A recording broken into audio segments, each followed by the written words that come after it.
안녕하십니까. 인문학자 박영규입니다. 이번 주는 제가 외부 강의 일정이 있어서 도덕경 강의를 잠시 쉬도록 하겠습니다.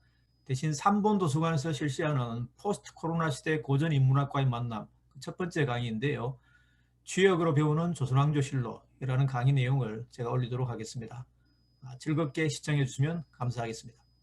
예, 조선왕조실록은 여러분들 잘 아시다시피 우리 민족의 위대한 문화유산이죠. 유네스코의 기록문화유산으로 지정될 정도로 세계적으로도 인정을 받는 그런 기록문화유산인데요. 이 조선왕조실록은 단순한 역사서가 아니라 지식 정보의 보물창고입니다. 정치, 경제, 사회, 문화, 예술 등 모든 분야에 걸친 지식 정보가 총망라되어 있습니다. 특히 이 조선왕조실록에는 재밌는 게 이 주역에 관한 1000여 건의 에피소드가 등재가 되어 있습니다. 태종, 세종, 영조, 정조를 비롯한 조선의 모든 왕들은 주역을 국가 경영에 적극적으로 활용을 했습니다. 특히 주역으로 과거를 돌아보고 현재를 성찰하면서 앞날을 경계하는 그런 지침서로 삼았습니다. 그래서 제 개인적인 경험으로 볼 때 조선왕조실록은 주역의 기본 원리를 공부할 수 있는 매우 좋은 텍스트다 하는 게 제 생각이고요. 혹시 이번 시간 강의에서 제가 미처 말씀드리지 못하는 내용이 있으면은 제가 쓴 주역으로 조선왕조실록을 읽다고 하는 왼쪽 편에 그 책이 보이시나요? 예, 이 책을 갖다가 한번 참고해 주시면 감사하겠습니다. 여러분들도 주역 공부를 하다 보면은 매우 어렵다는 생각을 하실 텐데요. 저 역시 마찬가지이고 우리 일반인들뿐만 아니고 전문가들도 그렇고 특히 이 주역에 해박하다고 전해지는 그런 사람들도 주역이 매우 어렵게 느껴지는 것은 마찬가지 같습니다. 사마천의 사기에 보면은 위편 3절이라고 하는 고사가 나오는데요. 이 위자는 가죽 위자고 편자는 엮을 편자 그리고 이 절자는 끊어질 절자입니다. 공자가 워낙 열심히 그 주역 책을 보다 보니까 가죽으로 엮은, 과거에는 종이가 없었기 때문에 대나무에 글씨를 새겨서 가죽끈으로 이렇게 묶어서 책으로 썼거든요. 그래서 워낙 주역책을 열심히 보다 보니까 그 가죽끈이 3번 떨어졌다 그래서 위편 3절이라고 하는 고사가 생겼는데요. 공자가 워낙에 열심히 봤다는 것도 되지만은 이면에 보면은 이 주역이 워낙 어렵다고 하는 그런 얘기도 들을 수 있을 것 같습니다. 그리고 우리나라에도 이런 비슷한 그 얘기가 있는데요. 정조의 홍제전서라고 하는 책을 보면은 이런 구절이 나옵니다. 임금이 읽고 있던 책을 신하들에게 내려주었는데 주역의 계사전은 종이가 너덜너덜해져 있었다. 주역의 계사전은 특히 어렵거든요. 주역의 전반적인 그 원리를 철학적으로 풀어놓은 이 책이 그 주역의 계사전이거든요. 그래서 주역도 어려운데 이 철학적으로 다루는 내용이다 보니까 워낙 어려워서 정조도 그 책을 여러 번 봤던 모양입니다. 그래서 이 계사전의 종이가 너덜너덜해져 있었다고 하는 대목이 있을 정도로 정조도 대단히 주역에 통달한 분인데 매우 어려웠던 모양입니다. 그리고 잘 아시는 다산정약용, 정조 시대 때 초계 문신이었죠. 초계 문신은 그 학문이 뛰어난 신하들 가운데서 임금이 직접 지명을 한 그런 신하를 가리키는데 규장각이라고 하는 그 종합학문연구기관에서 임금이 내리는 어떤 그 국책 과제를 갖다에 대해서 보고서를 작성해서 올리는 그런 역할을 하는 신하를 초계 문신이라고 하는데요. 다산 정약용이 대표적인 초계 문신입니다. 그래서 이 정약용도 젊은 시절에 주역 공부를 워낙 열심히 하다 보니까 그때 위장병을 얻어서 평생 동안 고생했다고 하는 그런 이 기록이 있습니다. 그리고 요즘에도 이제 그런 그 분들이 많이 계십니다. 여러분들도 마찬가지겠지만은 저도 그런 경험을 했고요. 40년간 주역 공부를 했는데 아직도 그 뜻을 제대로 알지 못하겠다고 하는 분들이 매우 많이 계십니다. 의외로 많습니다. 그런 분들이. 그 주역 공부가 어려운 거는 주역이라고 하는 학문 자체가 고도로 응축된 그 상징적인 언어로 기술되어 있기 때문입니다. 그래서 텍스트에 매몰된 채 한자 뜻만 이렇게 풀이하다 보면은 평생을 공부해도 제자리 걸음이다. 고 하는 게 이 주역이라고 하는 학문의 그 성격이라고 볼 수 있겠습니다. 예를 하나 들어드리면은 혹시 이 주역에서 이 문장을 보셨을 텐데요. 술의 둔괴 혹은 술의 준자로 술의 준괴로 읽기도 하죠. 그래서 주둔하다고, 군대가 주둔하다고 할 때 그 둔자를 써서 술의 둔괴라고 하기도 하고, 혹은 어려울 준자가 어려울 준자인데요. 옆에 보이시는 그 새싹이 쭉 올라오는 그림이 보이시죠? 그래서 이 둔자라고 하는 게 어려울 준자로 있는데, 땅 밑에 심겨져 있던 그 씨앗이 땅을 갖다가 이렇게 뚫고 올라오는, 얼마나 힘들겠습니까? 그렇죠? 그 장면을 묘사한, 이미지로 표현한 글씨가 바로 이 둔자인데요. 그래서 그 어렵다고 하는 그때 의미로는 준자로 있습니다. 그래서 술의 준이라고 읽는 게 보통인데, 저는 입에 익숙해져 가지고 술의 둔괴라고 계속 읽겠습니다. 그래서 술의 둔괴에 보면은 이런 문장이 나오죠. 같이 한번 보시겠습니다. 두녀 저녀 승마 바녀 비구 혼구 여자정 부자 10년 내자. 돈자는 어려운 것 같다. 전자는 이 머뭇거릴 전자거든요. 머뭇거리는 것 같다. 승마, 말 위에 올라타는 것 같다. 그리고 반자는 내릴 반자입니다. 다시 내리는 것 같다. 비구는 도둑이죠. 도둑인 것 같다. 혼구는 이 청혼입니다. 결혼을 갖다가 이제 신청한다, 이런 의미죠. 그리고 여자가 정결하기 때문에, 정숙하기 때문에 부자, 자자는 글자 자자로 쓰이지만 여기서는 아들 자자로 쓰였습니다. 아들이 안 생긴다. 10년 동안 이 기다린 끝에 마침내 아들이 생겼다. 이 텍스트 자체를 한자 그 의미로만 해석하면은 이 뜻이 뭔지를 갖다가 우리가 짐작하기가 쉽지가 않습니다. 그래서 이렇게 텍스트가 구성이 되어 있기 때문에 주역 공부가 대단히 어렵다는 것입니다. 그래서 이 주역이 탄생한 배경과 원리를 먼저 깨우친 후에 주역의 원문을 읽어야 쉽고 바르게 이해할 수 있다는 게 제 생각입니다. 그리고 여기다가 특히 이제 그 인문학적인 상상력을 발휘하는 게 필요합니다. 그리고 약간의 수학적인 지식이 필요합니다. 뭐 수학적인 지식이라 그래서 뭐 지수로그라든지 뭐 미분, 적분 이렇게 어려운 수학은 아니고요. 뭐 단순하게 이제 숫자 계산하는 것, 이런 정도의 간단한 수학적인 지식이 가미될 때 주역의 괴사와 이 효사에 담긴 메시지를 풍부하게 해석할 수 있다는 게 제 개인적인 경험입니다. 그래서 주역이 탄생한 배경을 잠깐 말씀드리면요. 우리는 보통 그 주역을 점치는 그런 책으로 보통 많이 알고 있지만은, 실제로는 이 탄생한 배경을 보면은 어떤 효율적인 국가 경영에 필요한 그러한 지침서로서 탄생했다는 그런 의미가 강합니다. 주역을 갖다가 처음에 이렇게 발견한 사람을 흔히 이제 복희시라고 그러는데요. 중국 신화 시대에 삼황오제 가운데 한 사람이죠. 그래서 이 사람이 주역의 8개를 처음으로 그린 사람인데, 이 황제라 그러면은 아무래도 국가를 경영하는 리더죠. 그래서 개인적인 목적이 아니고 국가를 경영하는 리더로서 효율적으로 국가를 경영하기 위해서, 국가 경영에 참고하기 위해서 주역을 고안을 했죠. 주역을 만드는 데 참고한 하도와 낙서라는 게 있는데요. 이 그림을 한번 주역에 관심이 있으신 분들은 한번 보셨을 텐데요. 오른쪽 편에 있는 게 하도고 왼쪽 편에 있는 게 낙서인데요. 주역 가운데 특히 여러분들이 공부를 하다 보면 특히 좀 이해하기가 좀 까다로운, 어려운 부분이 바로 이 부분이죠. 그래서 간단하게 제가 좀 설명을 드리도록 하겠습니다. 먼저 하도를 보면은 이렇게 이제 구슬처럼 끼어 있는 이렇게 동그라미가 있죠. 요거는 숫자를 의미합니다. 아까 제가 수학적인 약간의 지식이 필요하다고 말씀드렸는데, 이거를 볼 때 다이아그램이라 그러죠, 수학에서. 그래서 기하학적으로 볼 때 다이아그램으로 표시되어 있는데, 동그라미 하나는 1을 의미하고 2개는 2. 그래서 1부터 10까지의 숫자가 동서남북 방향으로 이렇게 배치가 되어 있습니다. 보통 우리는 방향을 위쪽을 북쪽이라고 보는데, 고대 중국에서는 위쪽을 남쪽으로 그렇게 표기를 합니다. 근데 그건 큰 의미가 없다고 보시면 됩니다. 왜냐하면 어차피 방향이라고 하는 게 상대적이기 때문에 뭐 위를 갖다가 북쪽으로 보든 위를 남쪽으로 보든 큰 의미는 없고요.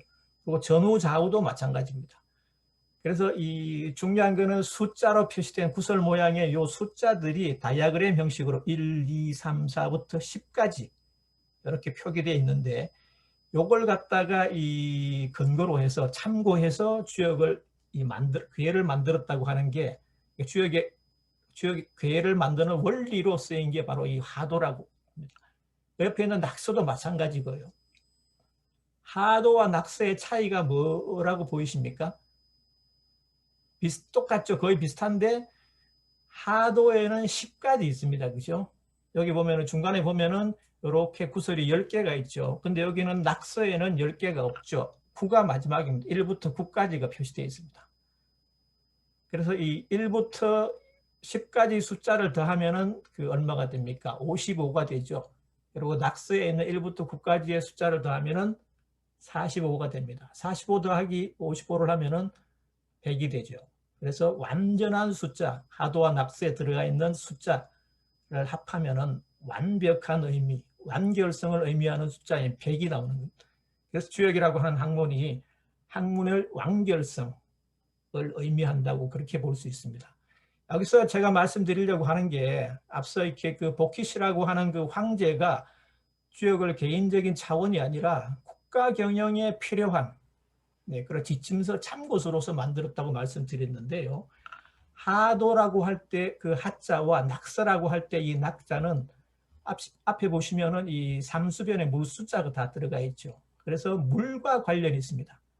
그래서 하도는 황하강에서 발견됐고, 그 다음에 이 낙서는 그 지류, 황하강의 지류인 낙서에서 발견됐는데요. 둘 다 이 물과 관련이 된 겁니다. 치수와 관련된 문건이죠. 잘 아시다시피 황하강은 고대 중국 문명의 발상지라고 하죠. 중국 문명뿐만 아니라 세계 4대 문명이라고 하는 이집트 문명이나 메소포타미아 문명, 인더스 문명 다 마찬가지죠. 강을 끼고 발달했죠. 이집트 문명은 나일강을 끼고 있고, 그 다음에 이 메소포타미아 문명은 티그리스 유프라테스 강을 끼고 있죠. 인더스 문명은 인도 문명은 그 인더스 강, 그 다음에 그 겐지즈 강 이런 데 이게 강 주변에서 이게 문명이 시작된 그런 공통점이 있죠. 그 이유는 수량이 풍부하기 때문이죠. 왜냐하면 수량이 풍부해야 농사를 짓기에 유리하기 때문에 전부 다 강 주변에서 문명이 시작된 그런 공통점이 있는 겁니다. 근데 문제는 뭐냐면 이게 범람하는 겁니다. 강물이 범람해버리면 이게 국가를 통치하는 그 황제 입장에서는 조금 골치 아픈 문제들이 생기거든요. 왜냐하면 이 토지 소유권 분쟁이 이렇게 생기게 되겠죠.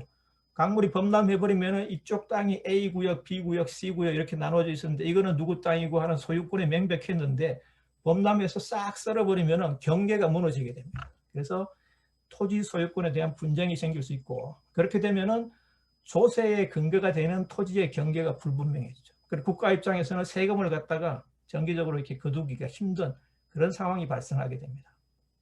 그래서 이 강물의 범람을 예측하고 관리하고 통제하는 수단이 필요하겠죠. 국가의 리더 입장에서, 황제 입장에서 보면은 그런 게 필요하겠죠. 왜냐하면 그렇게 돼야 조세 수입의 안정성을 확보하고 토지 소유권 분쟁을 예방하고, 그러기 위해서 강물의 범람 주기를 예측하고 관리하고 통제하는 과학적인 장치, 모종의 장치가 필요하다는 겁니다. 그래서 처음에 개발된 게 이 역법이라고 하는 겁니다. 홍수를 예보하고 대비하고, 그 다음에 파종과 수확의 주기성을 확보하고 안전성을 확보하고 생산성을 확보하기 위해서 역법이라고 합니다. 역법 체계에 쓰인 그 역자의 한자를 한번 지금 노란색으로 표시된 거 보이시죠? 저걸 한번 보실까요? 저 의미를 한번 살펴보도록 하겠습니다. 이게 그 창고를 의미하는 이렇게 옆에 있는 테두리, 그 안쪽에 보시면은 저게 무슨 글자죠? 벼화자라 그러죠. 나무 목자의 삐침, 삐침이 되어 있는 저 벼화자가 2개 있고 그 밑에 날일자가 되어 있죠. 벼를 파종하는 시기와 벼를 수확하는 시기, 날짜가 바로 역법이라고 하는 그런 의미를 담고 있습니다. 그래서 그런 주기성, 농사를 짓는 데 필요한 그런 주기성을 확보하기 위해서 탄생한 것이 역법 체계라는 것이고요. 국가를 경영하는 황제 입장에서 보면은 이런 역법뿐만 아니라 홍수를 갖다가 예방하고 관리하는 그런 것뿐만 아니라 국가의 대소사, 정치, 경제, 사회, 문화 다양한 분야에서 이 컨트롤할 수 있는 그런 수단이 필요할 것입니다. 그래서 체계적인 변화관리 지침서가 필요하게 됐고, 그런 배경에서 탄생한 것이 바로 주역이라고 하는 것입니다. 강물의 범람 외에도 국가를 효율적으로 경영하기 위해서는 국가의 대소사에 필요한 체계적인 변화관리 지침서가 필요하다는 거죠. 그러한 필요에 의해서 등장한 것이 바로 주역이라고 하는 것입니다. 주역이라고 할 때 주자는 주나라의 때 완성된 역이라고 하는 건 변화, 체인지를 갖다가 의미하는 거죠. 그래서 변화 관리. 요즘도 뭐 행정학이나 이런 데서 변화 관리 많이 얘기하지 않습니까? 마찬가지로 과거에도 3,000년 전, 5,000년 전에도 그런 국가를 통치하고 있는 리더의 황제의 입장에서는 그런 국가를 효율적으로 관리하기 위해 필요한 그런 변화 관리 지침서가 필요했다는 거죠. 그래서 탄생한 게 주역이다 하는 그런 배경을 좀 아시면은 주역을 이해하는 데 좀 도움이 되실 것 같습니다. 그리고 이 갑골점이라고 하는 인데요.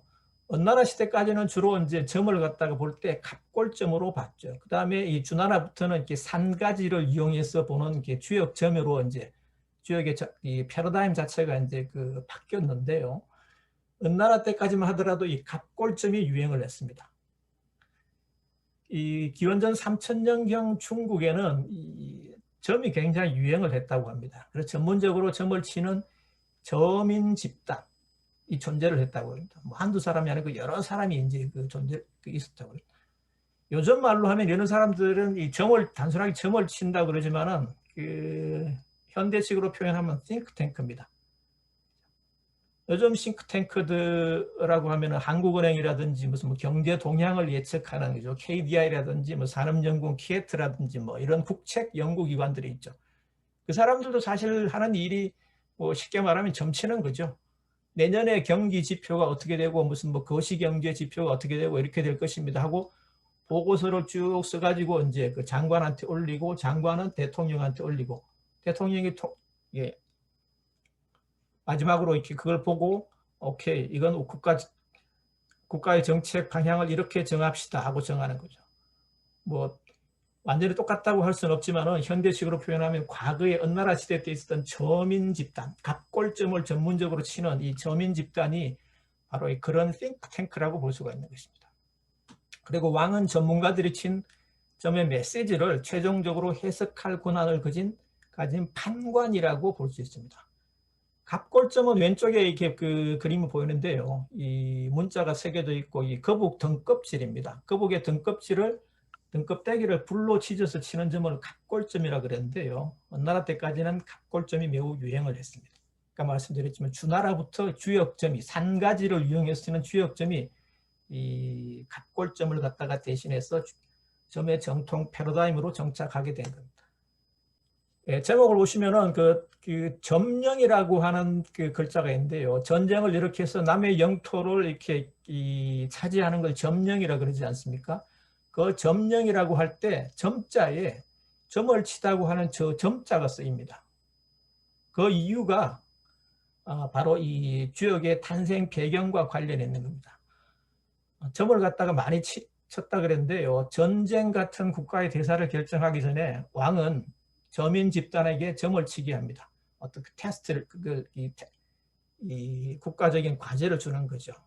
그래서 이제 그 점인 집단에 누구가 용한 사람이 한테 오다를 내리면은 그 사람들이 몇 사람이 같이 이제 점을 칩니다. 그래서 모년 모월 모일에 A국을 상대로 전쟁을 하려는데 어떠한가? 점괘를 갖다가 한번 뽑아보는 거죠. 왼쪽에 이 갑골점 문자 보면은 신유라고 되어 있죠. 신유라고 신유일에 이건 전복자죠. 글자가 이렇게 되어 있는 전복자죠. 신유일에 점을 쳤다고 하는 기록이 있는 겁니다. 그래서 이 전쟁을 시행하라고 하는데 과연 이게 승산이 있겠는가? 그걸 갖다가 점을 쳐서 알아보는 겁니다. 그 점을 치는 구체적인 방법은 거북의 등껍질에다가 글귀를 새깁니다. 좀 전에 말씀드렸던 요 내용을 글귀를 새기고 그 거북 등껍질을 불로 지집니다. 그러면 어떻게 되겠습니까? 거북 등껍질이 균열이 생기겠죠. 이게 갈라지겠죠. 이 갈라지는 방향이 균일하게 일정한 방향으로 균일하게 이렇게 갈라지면은 점괘가 오케이 길하다 전쟁을 해도 됩니다 이런 얘기입니다. 근데 이게 이제 그렇게 그 가지런하게 이렇게 그 균열되지 않고 지그재그로 될 수 있겠죠. 막 뭐 왔다 갔다. 그러면은 흉하다. 전쟁을 하지 마십시오. 그런 메시지라고 그렇게 판단했다는 거죠. 그래서 전쟁을 일으키기 전에 점을 쳤기 때문에 점령, 점거 같은 데는 다 점을 의미하는 이 점자가 쓰인 겁니다. 그래서 이런 단어만 우리가 보더라도 그 유래가 주역과 관련되어 있다고 하는 걸 알 수 있고, 주역점이라고 하는 게 개인적으로 내가 무슨 뭘 하려고 하는데 뭐 이게 잘 될까 하는 그런 차원이 아니라 국가적인 대소사, 국가의 경영에 필요한 의사결정 과정에서, 정책 결정 과정에서 필요한 그런 판단의 근거를 마련하기 위해서 시작된 게 바로 주역이라. 언어라고 하는 그 은나라 시대의 유적지에서 1만 7천여 건, 좀 전에 보신 그 갑골문, 그 거북 등껍질 이런 점친 기록이 한 1만 7천여 건의 갑골문이 무더기로 출토된 적이 있습니다. 여기에는 보면은 이 주문의 글귀, 그러니까 몇 년, 몇 월, 며칠 날, 몇 시에 전쟁을 하려고 하는데 오케이 괜찮아? 하고 물어보는 주문의 내용뿐만 아니라 결과까지도 기록되어 있습니다. 이게 대단히 이 부분이 대단히 중요한 부분인데요. 그래서 점괘에 따라서 전쟁을 수행했는데 전쟁이 이겼다, 성공했다 그러면은 그 옆에다가 또 이제 그 결과를 기록합니다. 미션 석세스 이런 의미겠죠. 전쟁에 성공했다. 실패했으면 미션 임파서블, 얼뜻하는 내용을 갖다 거기 기록합니다. 그래서 전쟁뿐만 아니라 혼인이나 사냥, 낚시, 농사, 일기예보 같은 일상적인 삶과 관련된 점괘, 이 17,000여 건의 갑골문을 분석을 해보면은 그런 기록들도 꽤 많이 있습니다. 물론 이제 개인적인 차원의 일은 아니겠죠. 왕실의, 황실의 뭐 그 혼인이라든지 임금이 사냥을 나갈 때 어디로 나가면 좋은지, 나가면 좋은, 뭐 날씨가 좋은지 나쁜지 이런 걸 알아보기 위해서 또 점을 쳤다는 거죠. 지금까지 출토된 각골 문자가 한 15만 개 정도 되는데요. 점을 친 기록들이 오랜 세월 축적된, 그래서 빅데이터, 요즘 4차 산업혁명 시대에 가장 핫한 이 과학기술이 바로 빅데이터죠. 여러 가지 부분에 많이 쓰이는 게 이제 빅데이터지 않습니까?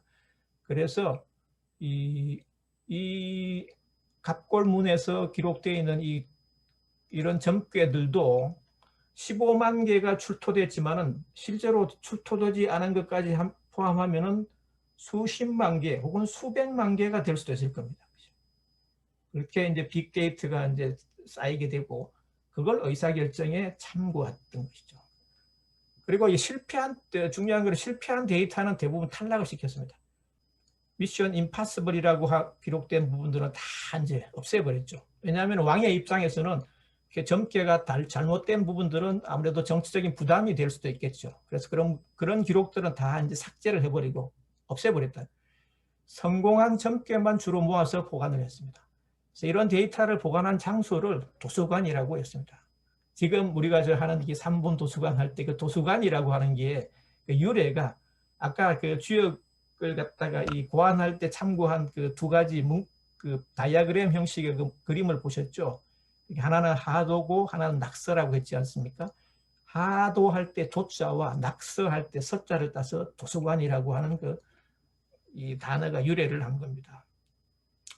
그래서 도서관은 처음에 뭘 했냐? 하도와 낙서를 비롯해서 갑골문에 기록된 이런 빅데이터들을 갖다가 저장하는 그런 공간을 도서관이라고 했던 것이죠. 요즘과 비슷하죠. 뭐 요즘도 책이라고 하는 게 그런 거지 않습니까?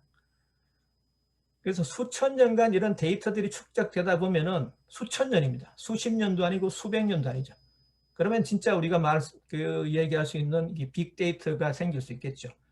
그러면 실패한 것들은 다 이렇게 없애버리고 성공한 것들만 모아서 이렇게 응축시키는 거죠.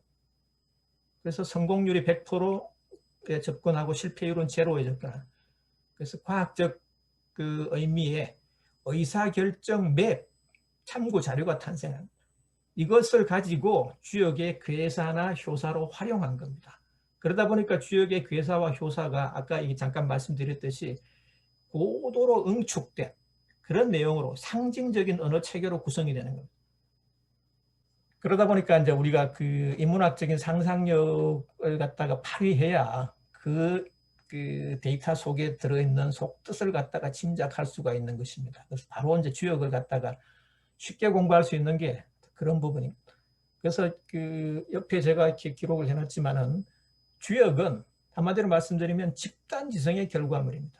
저민 집단이라고 하는 집단에서 쓴 이 점괘를 갖다가 이렇게 모아서 쌓인 빅데이터들을 근거로 해서 국가 경영에 필요한 의사결정 맵을 만들어요. 그 의사결정 맵이 참고 자료가 바로 빅데이터이고 그것이 바로 주역으로 연결된다는 겁니다.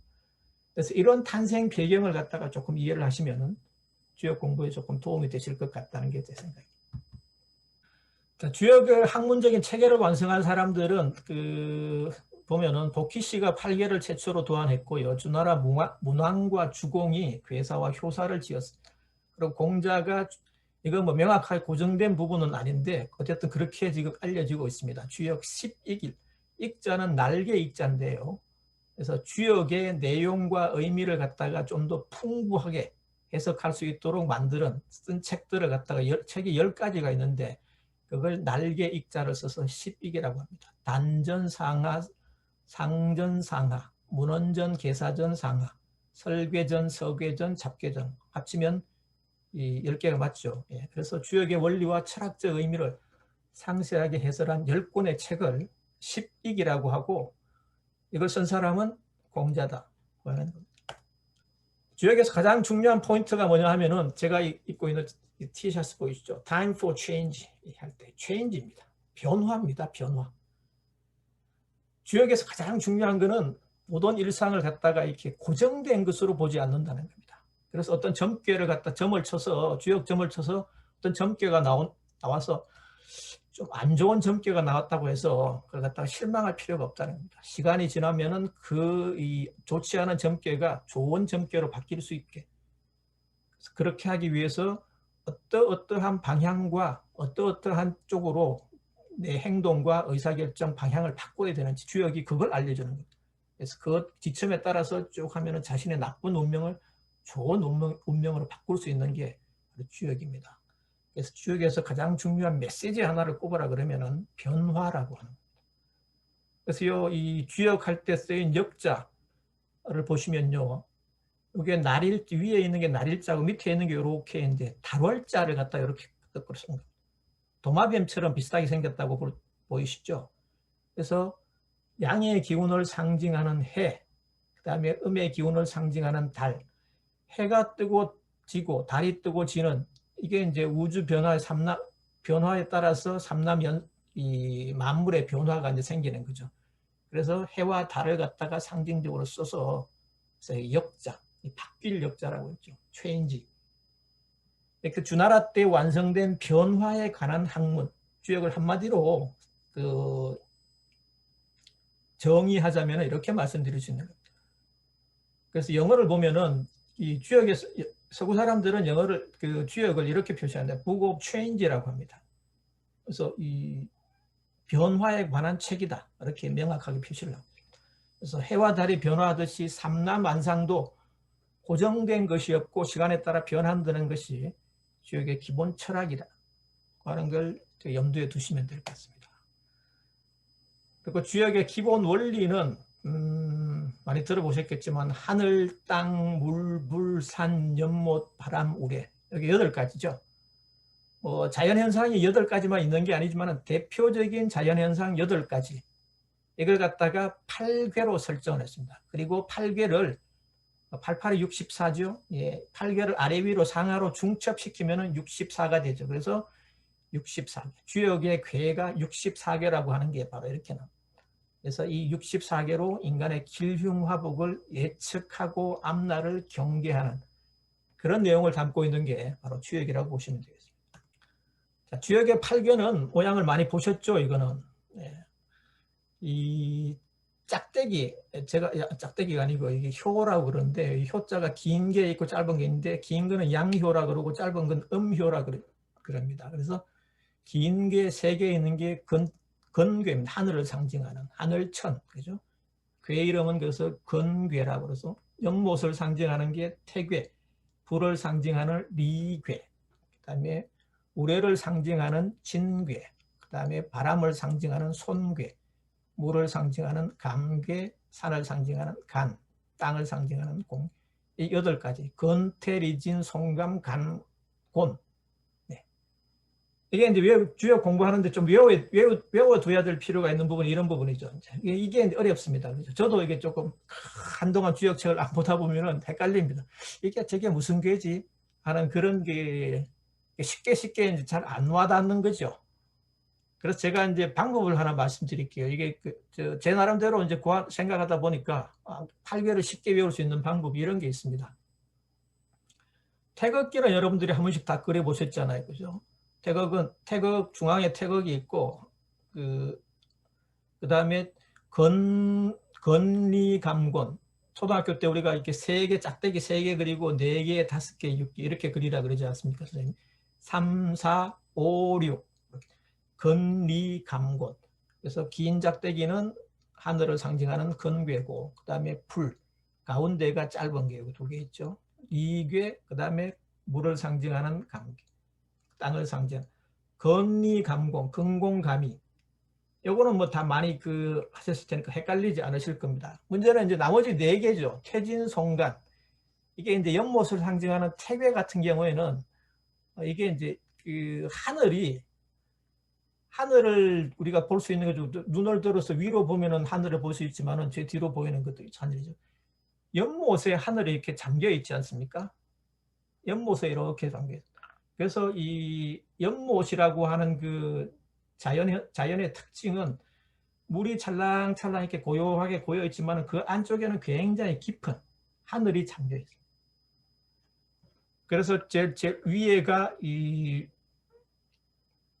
음효가 있고 아래가 2칸이 하늘이 잠겨 있다. 하늘이 짝대기 3개라 그랬죠. 잠겨 있다. 그래서 짧은 짝대기 하나, 긴 막대기 2개. 이게 이제 하늘이 잠겨 있다. 물 속에. 그렇게 이제 이해하면은 여기 이제 저거 보면은 연못을 상징하는 태괴다고 하는 걸 갖다가 알 수 있어요. 쉽게 짐작할 수. 그 다음에 밑에 있는 우레, 진괴는요. 저는 이렇게 배웠습니다. 우레가 칠 때 어떻게 치죠? 우르르 쾅 하지 않습니까? 그죠? 우르르 쾅.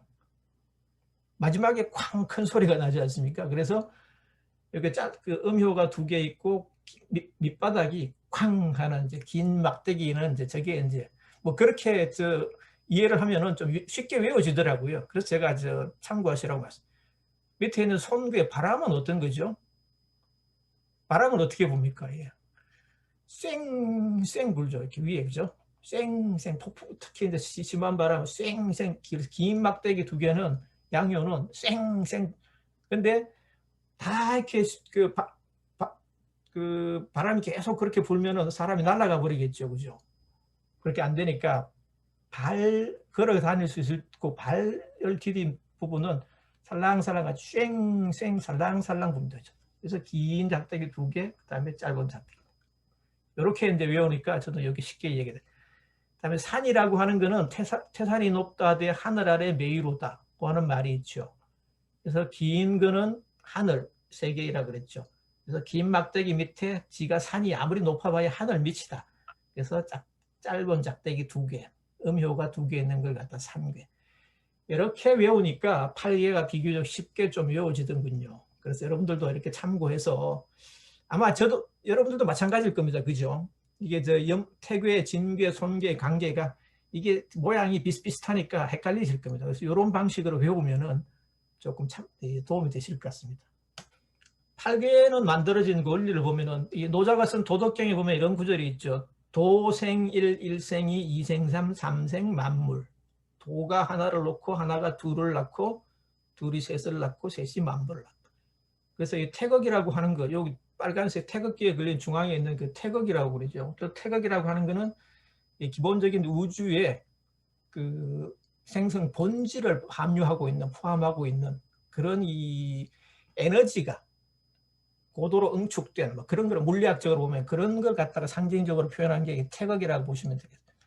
그래서 하나, 도라고 하는 것은 이 무의 상태, 우주 만물이 탄생하기 전에 존재하던 도자가 말하는 그런 도라고 하죠. 그래서 도가 하나를 낳습니다. 그 다음에 하나가 둘을 낳죠. 양. 그래서 태극에서 음과 양이 이제 양과 음이 이제 분할이 되죠. 그 밑에부터 이게 구성 원리를 갖다 잘 보시면요. 우리가 건축물을 쌓을 때, 건물을 지을 때 1층부터 쌓죠. 1층부터 쌓고 2층, 3층 이렇게 올라가지 않습니까? 주역의 궤도 그렇게 이해를 하시면 됩니다. 그래서 양이 하나 있는데 밑바닥에 양은 똑같이 있습니다. 그 다음에 그 위에는 또 양음이 하나 생깁니다. 이걸 갖다가 주계는 태양이라고 그러죠. 이걸 그 소양이라 그러지 않고 소음이라고 있습니다. 여기는 위에 이렇게 되어 있는 부분은. 왜냐하면은 이 주역에서 중요한 것은 1층보다는 2층, 현재보다는 미래적인 그 현상이 더 우선적인 권한을 가지고 있습니다. 그래서 여기 음이기 때문에 위에 있는 2층에 있는 게 음이기 때문에 소음이라고 있습니다. 왼쪽 편에는 음도 마찬가지죠. 음이 밑에 베이스로 깔려 있고 그 위에 다시 이제 양 하나, 하나 이렇게 되죠. 8개가 나타나는 것도 마찬가지입니다. 태양이 이렇게 이제 밑에 2개 이제 베이스로 깔려 있죠. 그 위에 다시 양 하나, 하나 생기죠. 그 다음에 소음이 밑에 이렇게 베이스로 깔려 있고 양 하나, 하나. 소양이 밑에 깔려 있고 양 하나, 하나. 태음이 밑에 깔려 있고 양 하나. 이렇게 해서 8괴가 구성이 되는 겁니다. 그리고 아까 말씀드렸듯이 이 8괴를 갖다가 중첩해서 88이 64가 생겼는데 64괴가 되는 거죠. 이렇게 이제 가로 세로 하면 이렇게 쭉 해서 이제 가장 중요한 게 바로 이 부분이죠. 건의천, 택천, 이 화천대유 하면서 이게 이제 쭉 있는 이 괴 이름들을 갖다가 다 외우지는 못합니다. 아무리 그 주역에 해박한 분들이라 하더라도 이걸 다 일일이 다 외우지는 못하겠죠. 그래서 여러분도 주역 공부하시면서 저 같은 경우에는 이걸 갖다가 요즘에는 이렇게 이미지 파일이 있거든요. 그래서 이게 이미지 파일을 갖다가 이렇게 핸드폰에 저장을 해놓고 필요할 경우에 이렇게 보고 잘 헷갈리는 게 있으면 이렇게 보고 이제 그 참고를 합니다. 그래서 여러분들도 그렇게 하시면은 뭐 점을 갖다가 뽑아 보신다든지 혹은 주역 공부하실 때 이렇게 하시면 큰 무리는 없을 것 같습니다. 물론 이제 공부를 자꾸 하다 보면 이제 자꾸 외워지겠죠. 뭐 천화, 동인괴, 택화혁 뭐 이런 식으로 자주 쓰는 그 괴 이름은 저절로 이제 암기가 되죠. 이제. 그렇지만 나머지 부분들은 이 도표를 이용해서 그렇게 저장해 놓고 참고를 하시면서 해도 무방할 것 같습니다. 그래서 효와 효사라고 하는 건 잠깐 말씀드리면요. 요 3가지 오른쪽 편에 있는 이 그림을 3가지라 그러죠. 점을 칠 때 이렇게 이제 한 50여 개 되는 이걸 3가지를 이용해서 반으로 나누고 이렇게 뭐 해서 손가락 사이에 끼고 하는 걸 많이 보셨죠. 이걸 3가지라 그러죠. 효라고 하는 게 이 모양을 보시면은 이 3가지를 갖다가 엇갈리게 놓은 모양입니다. 그래서 주역점을 칠 때 이용한 이걸 효라고 그렇게 이제 말합니다. 그리고 효사라고 하는 거는 그 효에 담긴 메시지입니다. 사자가 말씀 사자죠. 그래서 효의 종류는 긴 막대기 하나를 양효라 그러고 짧은 막대기 2개가 되는 게 음효라 그러고요. 효를 읽는 방법은 밑에서부터 아까 말씀드렸을 때 건물이 1층, 2층, 3층, 4층 나가듯이 밑에서부터 차례로 읽습니다. 그래서 양효는 9, 숫자를 9로 읽습니다. 그 다음에 음효는 6으로 읽습니다. 요 외에 이렇게 읽는 숫자가 이렇게 읽느냐 하는 거는 제가 잠시 후에 다시 설명을 드리도록 하고요. 이게 이제 산수몽괴인데요. 아까 제가 말씀드렸죠. 위에 있는 게 이렇게 긴 작대기가 하나 있고 이게 이제 그 다음에 이 하늘 아래 태산이 높다되 하늘 아래 메이로다 그랬죠. 그래서 요 윗부분 보면은 고개죠. 그래서 이렇게 산을 상징하는. 그 밑에가 이제 아까 태극기에 있는 그죠. 오른쪽 편 위에 있는 그죠? 물을 상징하는. 그래서 산수 몽괴라 괴사 괴 이름을 갖다 산수몽괴라 그러는데 이걸 갖다 읽을 때 책에 보시면 그렇게 다 되어 있죠. 이렇게. 음효는 6이라 그랬죠. 그래서 제일 먼저 나오는 게 1이라 그랬죠. 초6. 그 다음에 양효는 9라 그랬죠. 그래서 9, 두 번째 9, 2. 음효 6, 3, 6, 4, 6, 5. 그 다음에 제일 위에 있다 그래서 상인데 이거는 양효기 때문에 숫자로 9로 읽습니다. 그 다음에 이거는 하늘을 뜻하는 천괴, 건괴가 위에 있죠. 그래서 긴 막대기 3개 있죠. 이게 천이라 그러고 밑에 있는 거 뭐라고 했죠? 바람이 쌩쌩 살랑살랑 이렇게 이제 그 바람을 상징하는 성괴라 그랬죠. 그래서 이 천풍국예입니다. 천풍국예인데 이것도 마찬가지로 아까 방식으로 하면은 제일 밑에 있는 게 초, 음효니까 6이죠. 초 6. 나머지는 다 양효니까 9입니다. 9, 2, 9, 3, 9, 4, 9, 5 제일 위에 있다 그래서 상구. 이렇게 효 읽는 방식은 이제 그렇게 읽으시면 되고요. 자, 주역 공부하시면서 조금 어려운 부분이라고 생각되는 게 이 아까 다도 낙서 나왔는데 다이어그램에 있는 이게 숫자죠. 그죠? 사실 뭐 크게 어려운 건 아닌데 이게 워낙 처음 보시다 보면 조금 어렵게 느껴집니다. 근데 이걸 갖다가 이해를 해야 조금 더 깊이 있게 주역을 공부할 수가 있습니다. 그래서 간단하게 제가 말씀드릴게요. 1부터 10까지 숫자가 있다 그랬죠. 다도에 보면은 1, 방향의 제일 밑에 보면 1이 있고 그 위에 2, 3, 4, 5, 6, 7, 8, 9, 10 이렇게 구성이. 주역에서는 1, 2, 3, 4, 5를 갖다가 기본수로 봅니다. 생수, inherited, 그죠? basic, fundamental number라고 기본수라. 1, 2, 3, 4, 5. 거기에다가 5를 갖다가 하나씩 더하면 1 더하기 5는 6이 되죠. 7, 8, 9, 10 이렇게 돼. 이 숫자들을 갖다가 파생수 혹은 성수라고 이룰 성자 써서 성수라고. 그리고 그 중에서 5와 10을 몸통수라 그럽니다. 체. 네. 그래서 체라고 있습니다. 체수, 몸통수라고 그럽니다. 그리고 1, 2, 3, 4와 6, 7, 8, 9를 용수, 쓰임수라고 그럽니다.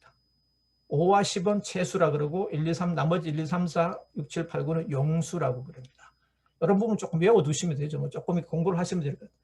근데 주역은 삼라만상의 변화를 예측하는 학문이기 때문에 생수보다는 성수이면서 용수, 또 성수가 뭐라고 했죠?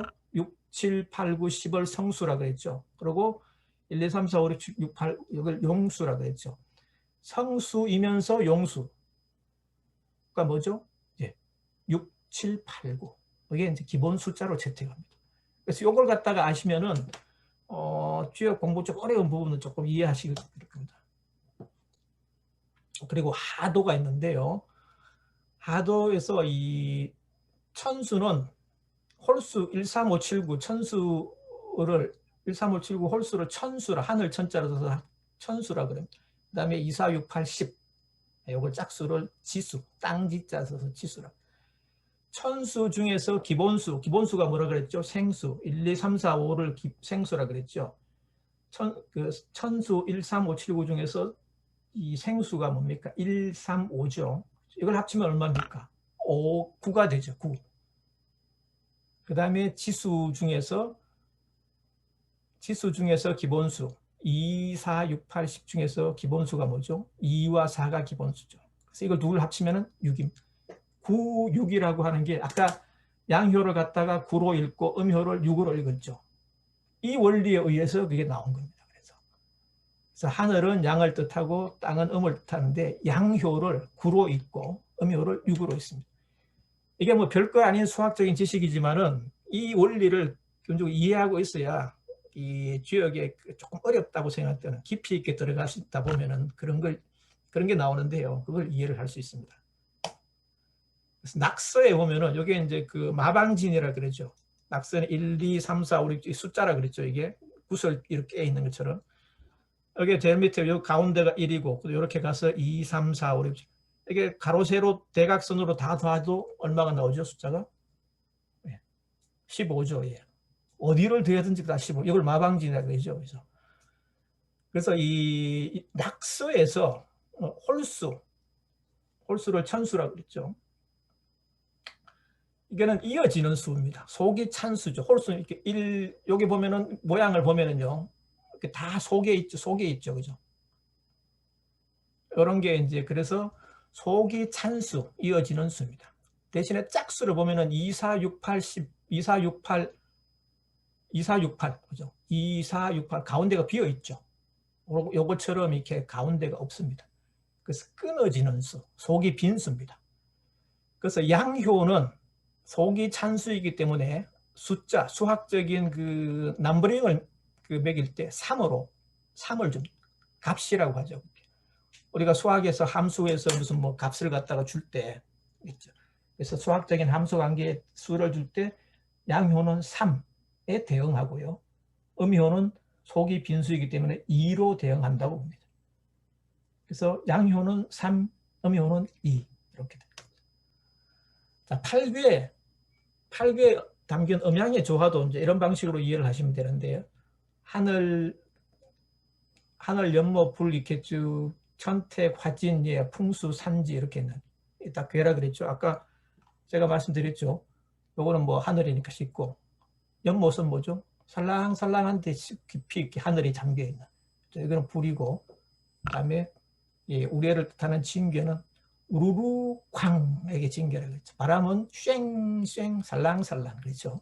이렇게 외우면 좀 쉽게 배울 수 있죠. 산괴는 예, 뭐라 그랬죠? 태산이 높다 대 하늘 아래 미로다. 예. 하늘이 있고 밑에 예, 이렇게 음효가 2개 들어가요. 자, 이거를 갖다가 숫자 아까 좀 전에 보신 그 숫자로 한번 환산을 해볼까요?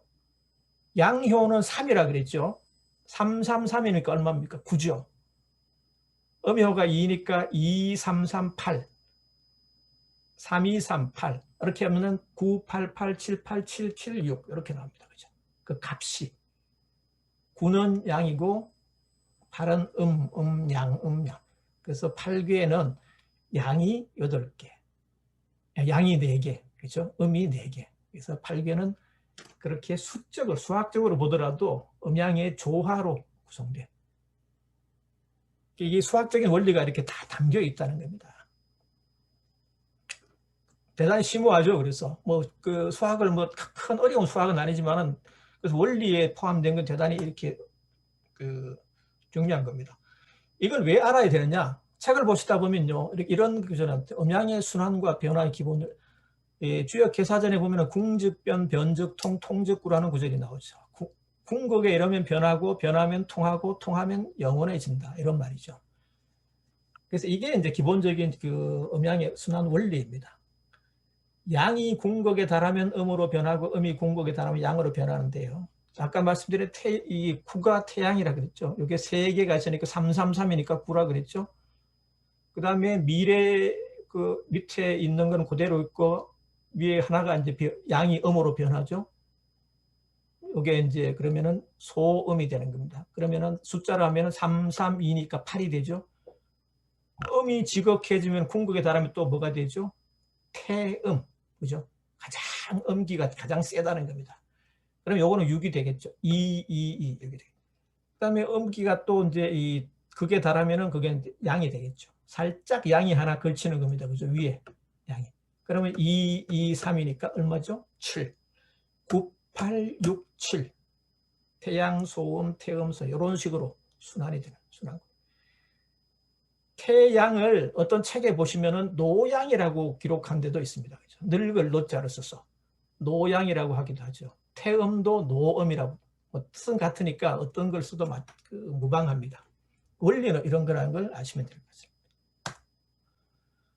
괴와 괴사란 무엇인가? 예, 괴는 6개의 효를 아래 위로 중첩시켜 완성된 모양의 기호 체계입니다.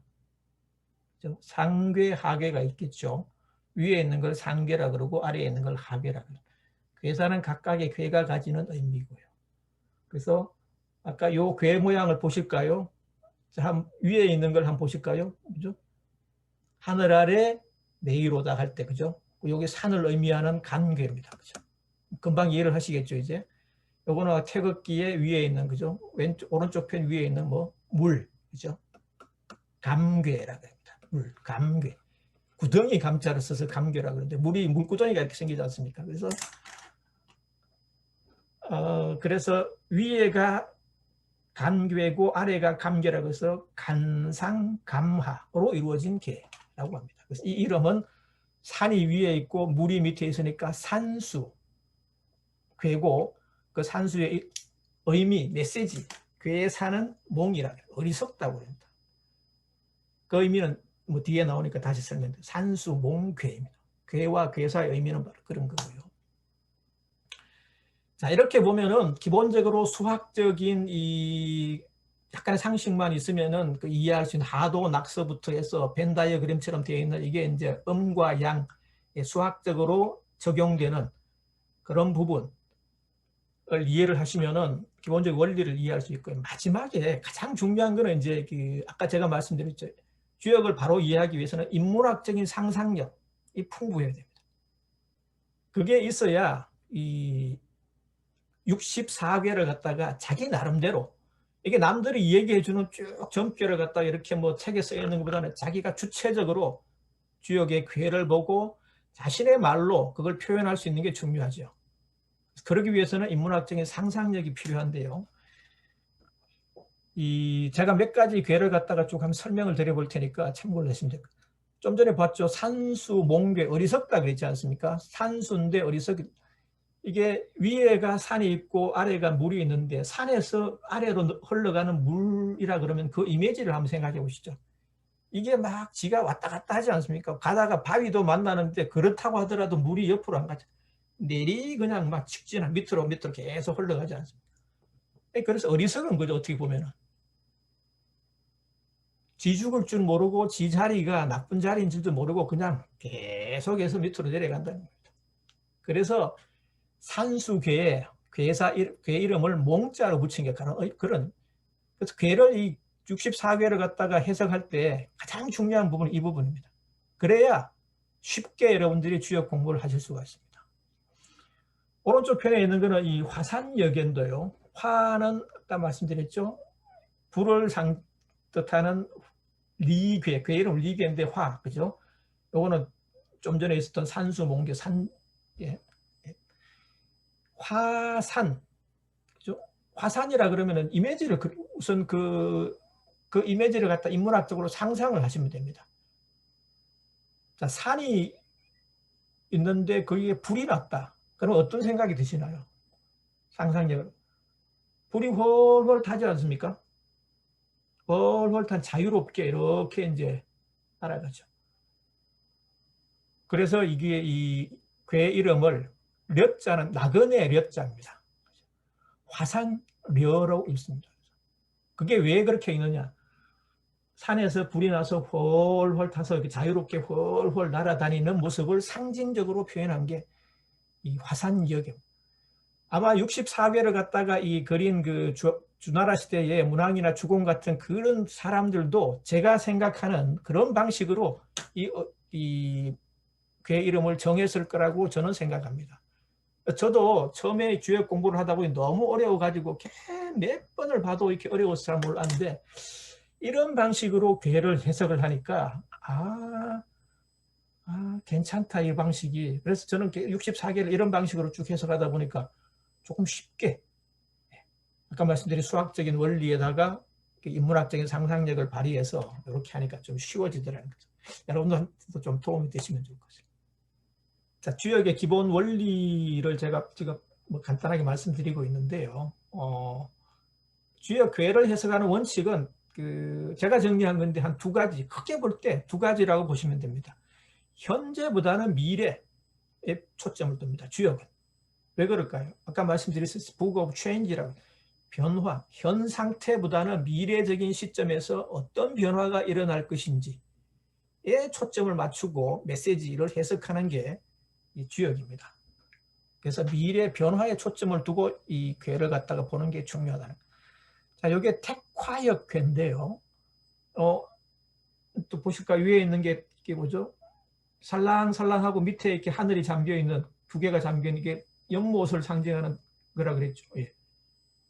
이해가 되시죠? 이제 요거는 이제 아까 태극기 저 왼쪽 편 밑에 있는 거죠. 건리 감곤 할 때 니괴죠. 그래서 불을 상징. 연못 택화 불. 밑에는 불이 있고 위에는 연못이 있습니다. 자, 이 이미지를 한번 상상해 보시죠. 그러면 어떻게 될까요? 밑에서 그 연못이 불이 있는데 연못이 있으면은 밑에가 어떻게 됩니까? 연못이 어떻게 됩니까? 지금 현재 상태로 보면은 해석하면은 대단히 안정성을 가지고 있죠. 안정적이죠. 잠잠하죠, 연못이. 근데 밑에 불이 있으면 어떻게 되죠? 불이 있으면은 부글부글 끓겠죠, 물이. 그러면 어떤 변화, 굉장히 심각한 변화가 예고되고 있다는 거죠. 이 택화역경. 그래서 혁자는 혁명할 때 그 혁자입니다. 택화혁자. 이 괴 이름을 지을 때 이렇게 지은 이유가 바로 그겁니다. 그래서 이걸 이해할 때, 이런 방식을 이해할 때 이 주역을 갖다가 쉽게 이해할 수 있다는 겁니다. 그래서 이런 방식으로 64개를 갖다 쭉 보시면은 64개를 다 해석해 드릴 수는 없지만은 제가 지금부터 이 나머지 시간 동안에도 조선왕조실록에 나오는 이 괴 이름을 말씀드릴 때도 이런 방식으로 제가 설명해 드릴 텐데요. 참고를 하시면 좀 도움이 되실 거예요. 그리고 두 번째는 뭐냐면은 역지사지입니다. 자신의 입장이 아니라 발상의 전환이라고 하는 관점에서 주역 괴를 해석하는 게 대단히 중요합니다. 자, 지천태괴와 천지비괴가 있는데요. 이렇게 쌍을 이루는 격인데, 지천태괴는 여기 이제 땅을 의미한다 그랬죠. 예, 곤괴, 이거는 건괴입니다. 밑에 하늘을 상징하죠. 건괴가 있고 땅을 상징하는 게 위에 있고 하늘을 상징하는 밑에 있어요. 상식적으로 보면은 하늘이 위에 있어야 되죠. 땅이 아래에 있고. 이게 상식적으로 보면 맞는데, 근데 이 주역은 발상의 전환이 중요합니다. 지천퇴괴인데 이 위치가 거꾸로 바뀌었는데 괴 이름은 태괴입니다. 이 태자는 태평성대할 때 그 태자입니다. 아니, 하늘과 땅이 거꾸로 완전히 뒤집어져 있는데 왜 태자라 그랬을까? 이거 엉망진창인데, 그죠? 질서가 완전히 무너졌는데 왜 태자, 태평성대라? 커뮤니케이션입니다. 하늘이 높은 위치를 버리고 자신의 겸양하게 땅 밑으로 내려온 겁니다. 그래서 자신을 갖다가 비우고 땅에게 자신의 자리를 양보한 겁니다. 그러면 어떻게 되겠습니까? 소통이 굉장히 원활하게 되겠죠. 커뮤니케이션이라는 입장에서. 그래서 이렇게 되면 태평성대가 이루어진다고. 그래서 지천태괴입니다. 땅이 위에 가고 하늘이 밑에 오는 괴는 태평성대 할 때 그 태자로. 천지비괴는 거꾸로 되는데요. 하늘이 위에 있고 땅이 밑에 있으니까 이게 이제 원래 제자리죠. 그러면 굉장히 안정적인 모습이지 않습니까? 이게 대단히 좋은 걸로 봐야 되는데 주역에서는 거꾸로 봅니다. 비는 안일부자 밑에 이렇게 입구자 쓰는 비자. 이게 어긋나다, 잘못되다고 하는 그 비자입니다. 왜? 하늘이 내로라 하고 그냥 자기 그냥 떵떵하고 밑으로 내다보는 겁니다. 소통할 생각이 전혀 없는 거죠. 커뮤니케이션의 입장에서 보면 소통의 입장에서 보면 꽉 막힌 겁니다. 그래서 태괴하고 천하태평 할 때 그 태평성대 할 때 그 태자에 반대되는 막힐 비자입니다. 소통이 막혀 있다. 여러분들 입장에서도 이 직장인에 다닌다고 할 때 그 부하 직원과 상사의 그 관계, 그런 그 위치에서 보면은 대단히 소통이 어려운데, 그럴 때 어떻게 하는 것이 커뮤니케이션에 도움이 되는, 소통에 도움이 되는, 주역에서 말하는 그 지혜를 빌리자면 이렇게 하라. 내로를 하지 말고 나 자신을 내려놓고 아래 사람들에게 귀를 기울여 경청하고 내 입장을 갖다가 먼저 내세우는 게 아니라 아래 사람들의 입장을 먼저 들어주는. 그럴 때 직장 내에서 원활한 소통이 이루어진다고 하는 게 주역의 가르침이라는 겁니다. 자, 이렇게 해서 주역에 대한 기본적인 원리, 탄생 배경은 국가 경영에 필요한 집단적인 의사결정에 필요한 그런 빅데이터를 활용하는 과정에서 생겨난 게 주역이라고 하는 것. 그 다음에 주역을 구성하는 괴에 왜 그런 원리가 되어 있는지, 하도와 낙서에 담긴 다이어그램에 담긴 수학적인 의미를 통해서 이 변화하는 그런 순환하는 그 주역의 순환하는 그 원리를 갖다가 제가 말씀드리고, 그리고 주역의 64괴를 해석하는 데 있어서 기본적인 원칙이 몇 가지. 변화의 관점, 현재보다는 미래에 초점을 두고 해석할 것. 그 다음에 발상의 전환이라고 하는 관점에서 볼 것. 크게 두 가지를 갖다가 염두에 두시면은 주역을 이해하는 데 많이 도움이 되신다는 게 제 말씀입니다. 이렇게까지 말씀드리고 주역의 이제 기본적인 간단하게 기본적인 것만 제가 말씀드렸는데 주역을 이해하는 데 좀 도움이 되시면 좋겠고요. 잠시 지금 8시 8분인데요. 잠시 쉬었다가 조선왕조실록, 오늘 이제 배울 때 조선왕조실록으로 배우는 주역에 대한 몇 가지 에피소드를 제가 소개해 드리도록 하겠습니다. 잠시 한 5분만 쉬면 될까요? 네, 5분 쉬고 다시 들어오도록 할게요. 예. 제가 조선왕조실록에 나오는 몇 가지 에피소드를 소개해 드리면서 주역, 괴 64개 중에서 몇 가지 괴를 갖다가 좀 이제 말씀을 드릴 텐데요. 제일 첫 번째가 영조실록에 나오는 내용인데요. 영조하면 잘 아시다시피 탕평책이죠, 그죠? 정파에 치우치지 않고 골고루 인재를 등용해서 국가를 효율적으로 경영한다고 하는 그런 탕평책을 쓴 사람이 임금이 영조인데요. 이 탕평책과 관련해서 이 천화동인괴를 잠깐 말씀드립니다. 자, 이 괴를 한번 보실까요? 이게 천화동인괴인데요. 긴 짝 양효가 3개 있는 게 하늘이죠. 건괴죠. 밑에가 리괴죠. 그죠? 불, 천, 화. 그죠? 근데 이게 이름을 갖다가 동인은 같을 동자 사람이죠. 괴 이름을 왜 이렇게 붙였는지 이게 제가 말씀드렸듯이 중요하다고 그랬지 않습니까? 이게 이제 농민혁명, 종합혁명 당시에 이제 전봉준을 중심으로 하는 이제 사람들이 모인 겁니다. 자, 하늘 아래 불이죠, 그죠? 천화. 그러니까 하늘 아래 불을 갖다가 이렇게 횃불을 높이 들었다. 그러면은 이 사람들은 한 마음을 가진 사람이죠.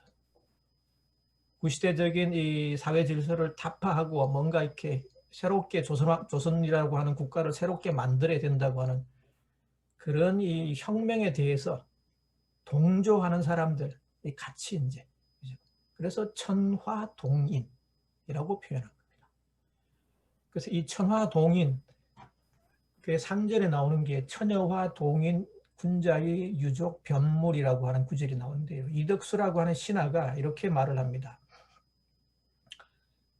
조선왕조실록의 실제 기록에는 이보다 더 긴 에피소드인데요. 저는 이제 관련된 이렇게 내용과 관련된 부분만 이렇게 압축해서 제가 전해드리는 겁니다. 실제로 그 내용을 보시려면 1736년 11월 17일자 영조실록을 보시면 풀 텍스트를 갖다 다 보실 수 있습니다. 이덕수가 말하기를 하늘과 불이 동인이니 군자는 이로써 무리를 모으고 사물을 분별을 한다. 처녀와 동인 군자의 유족 변물. 자, 이덕수라는 사람은 영조의 탕평책을 기본적으로 지지하는 신하였습니다. 그렇지만은 그래도 자신들의 이념에 따라서 정치라고 하는 게 뭔가 자신의 생각에 따라서 사람들이 끼리 모이는 건 어쩔 수가 없지 않느냐고 영조에게 이제 그렇게 탕평책이 반드시 이렇게 좋은 것만 아니다고 하는 그런 이제 의미로 이제 약간의 이제 반대되는 그런 입장을 전하고 있습니다. 근데 만약에 영조가 이 천하동인규에 나오는 이 구절을 갖다가 공부를 안 했다, 모르고 있었다 그러면은 사실 이렇게 답변하기가 좀 쉽지 않겠죠. 그렇지만은 조선시대 임금들은 몇 사람을 제외하고요, 뭐 연산군이라든지 이런 사람들은 이 공부를 워낙 싫어해가지고 그렇지 않지만은 대부분의 조선의 임금들, 왕들은 사서삼경을 굉장히 열심히 하고 성리학 공부를 열심히, 특히 세종과 정조가 대표적인 호학군주라 그러죠. 그래서 영조도 대표적으로 이 공부를 열심히 한 그런 군주 중에 한 사람이에요. 그래서 이 주역이 이 괴를 천하동인괴를 잘 알고 있었죠. 그래서 이렇게 말합니다. 소인들은 자신들과 친한 사람은 하는 일이 옳지 않아도 찬동하고 자신들이 싫어하는 사람은 옳아도 찬동하지 않는다. 뭐 요즘도 이런 정파적인 이해관계에 따라서 다 이러죠. 그죠? 주역의 괴를 효사를 이용해서 그렇게 이제 반박을 하고 있는. 그래서 임금이 이러한 지적인 능력이 없다 그러면은 신하들과의 토론 자체가 안 되겠죠.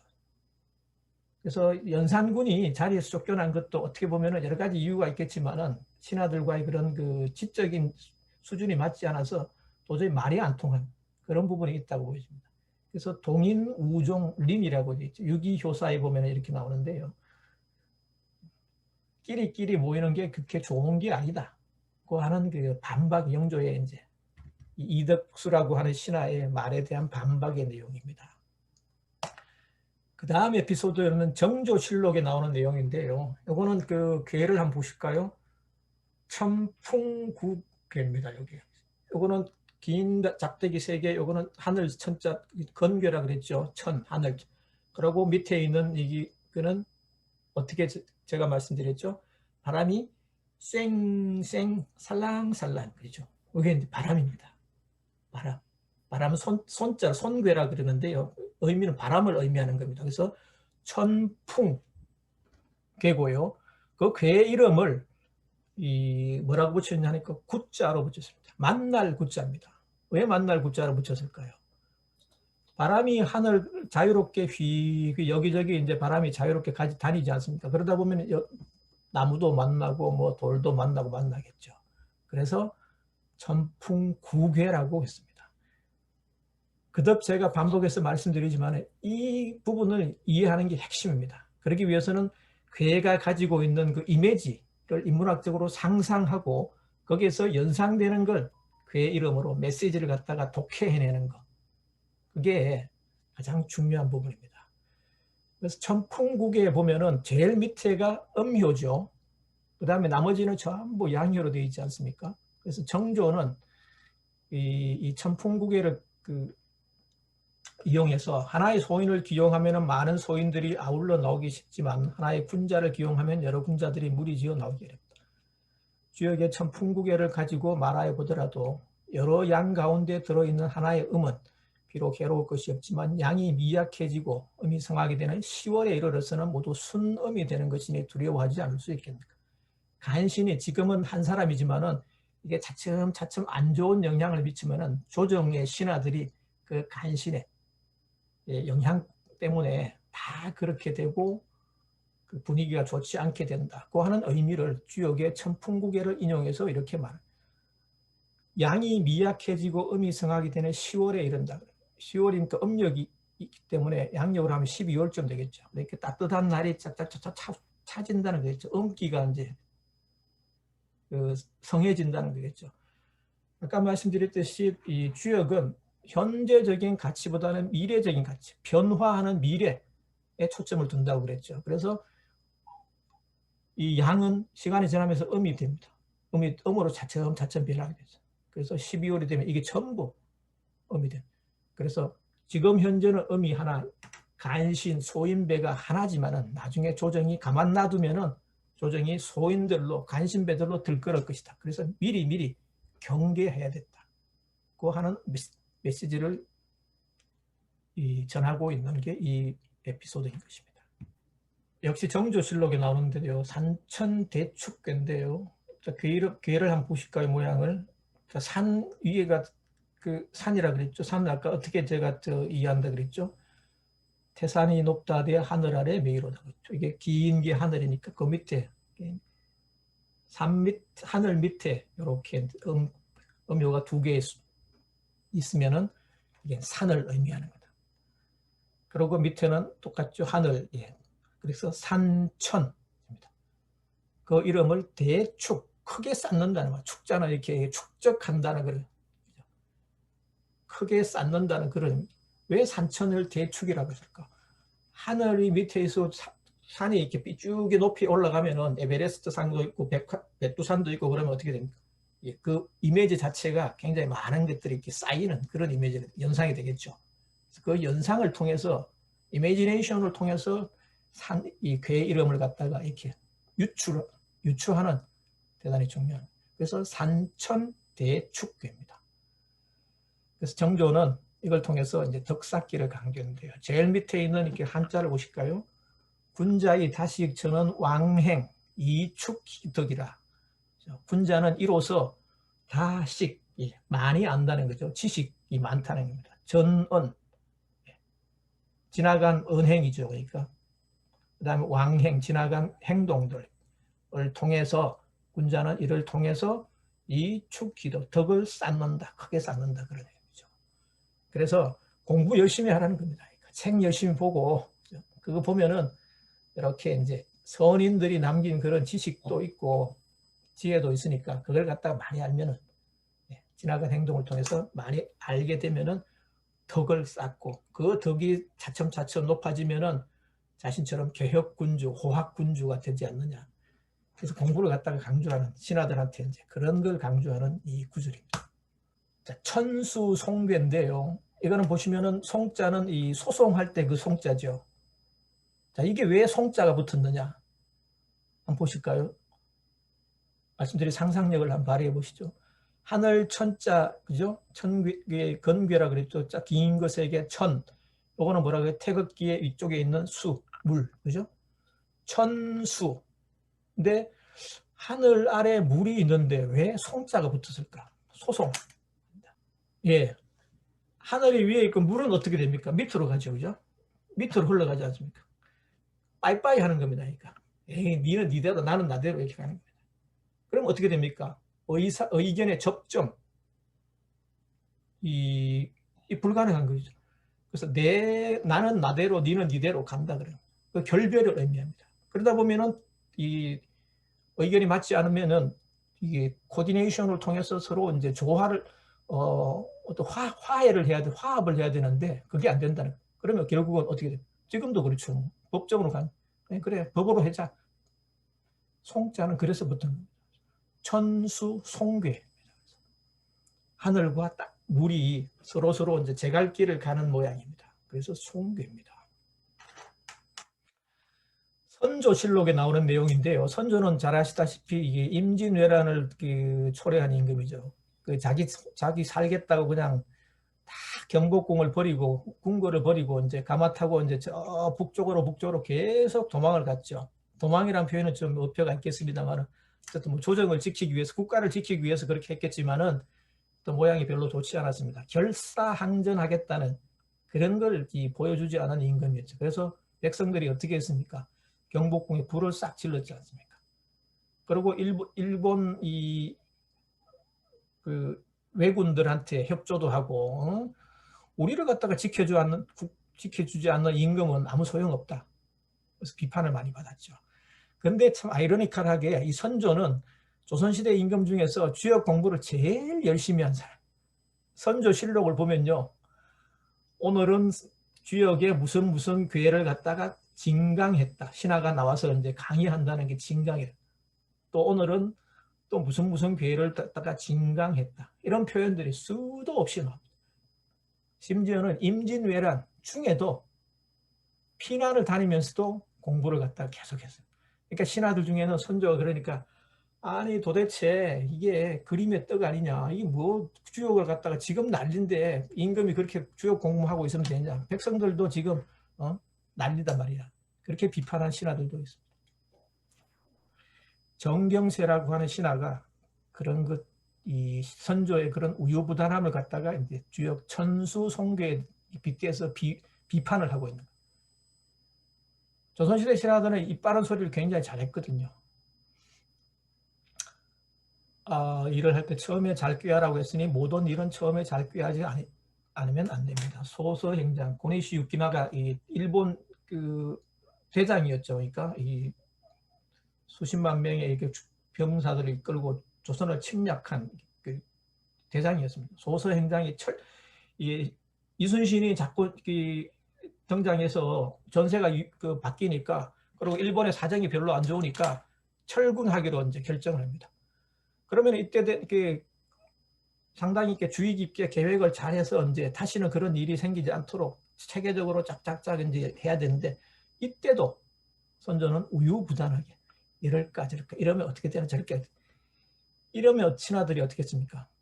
임금 믿을 수가 없게 되죠. 그래서 정경세라는 신하가 이런 비판을 주역 천수송괴 이러기를 일을 처음 할 때는 처음에 잘 꾀하라고 했습니다.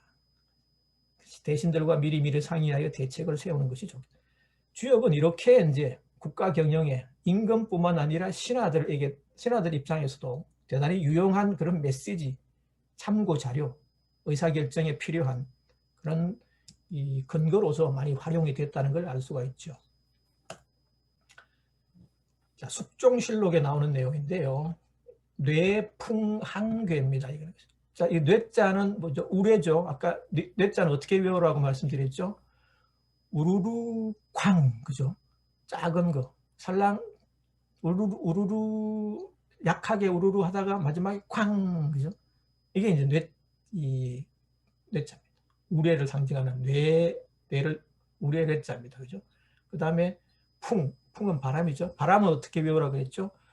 쉥쉥 밑에 발 부분에는 살랑살랑, 그죠? 이렇게 외우시면 이게 좀 헷갈리기 때문에 그렇게 뇌풍, 우레와 바람이 있습니다. 자, 위에는 우레가 치고 벼락이 치고 맞죠? 밑에는 바람이 인다. 근데 이게 항자는 항구적이다. 그죠? 일관적인 라는 의미에서 항자를 썼는데요. 왜 항을 썼을까? 이게 지속성이 있지 않습니까? 그죠?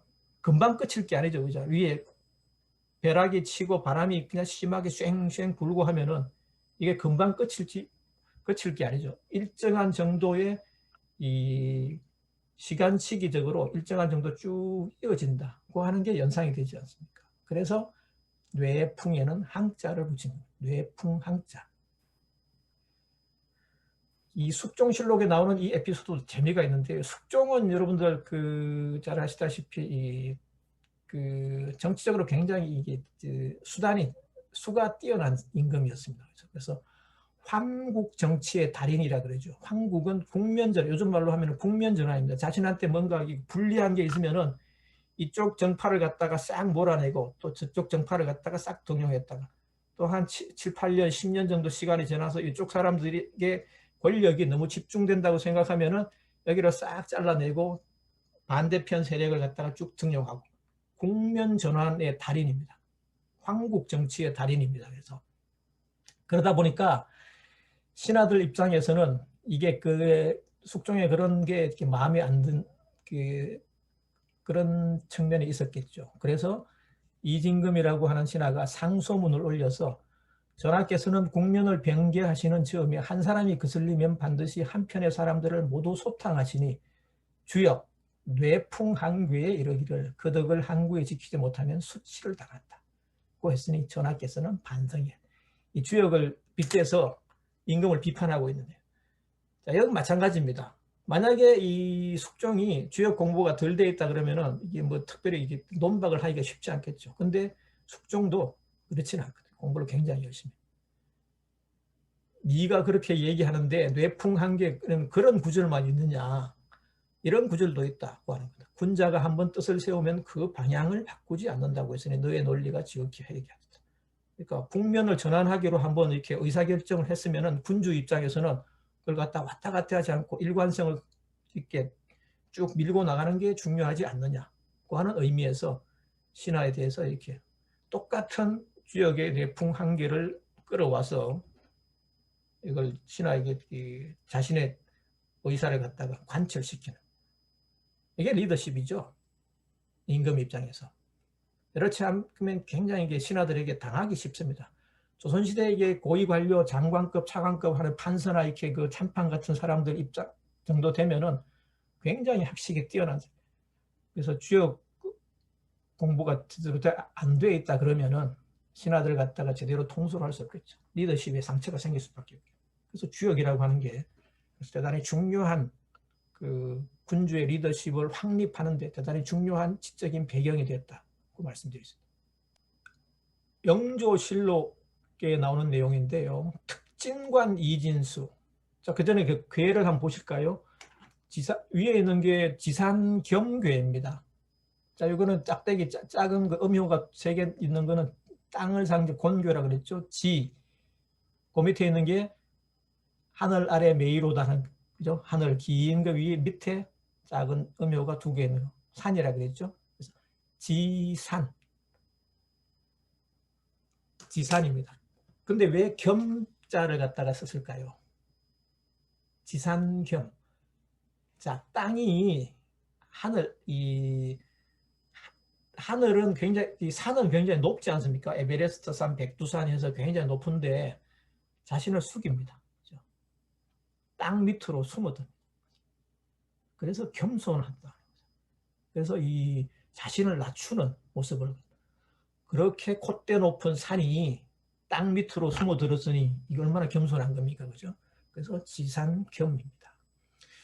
이 지산겸교에는 주역 64개를 보면은 길과 흉이 교차합니다. 이러이러할 때는 길하고 이러이러할 때는 흉하다고 하는 게 교차를 하는데, 유독 그 예외가 하나 있는데요. 지산겸교는 그렇지 않습니다. 전부 다 이 길괴만 있습니다. 그래서 이덕수란 신화가 그걸 얘기합니다.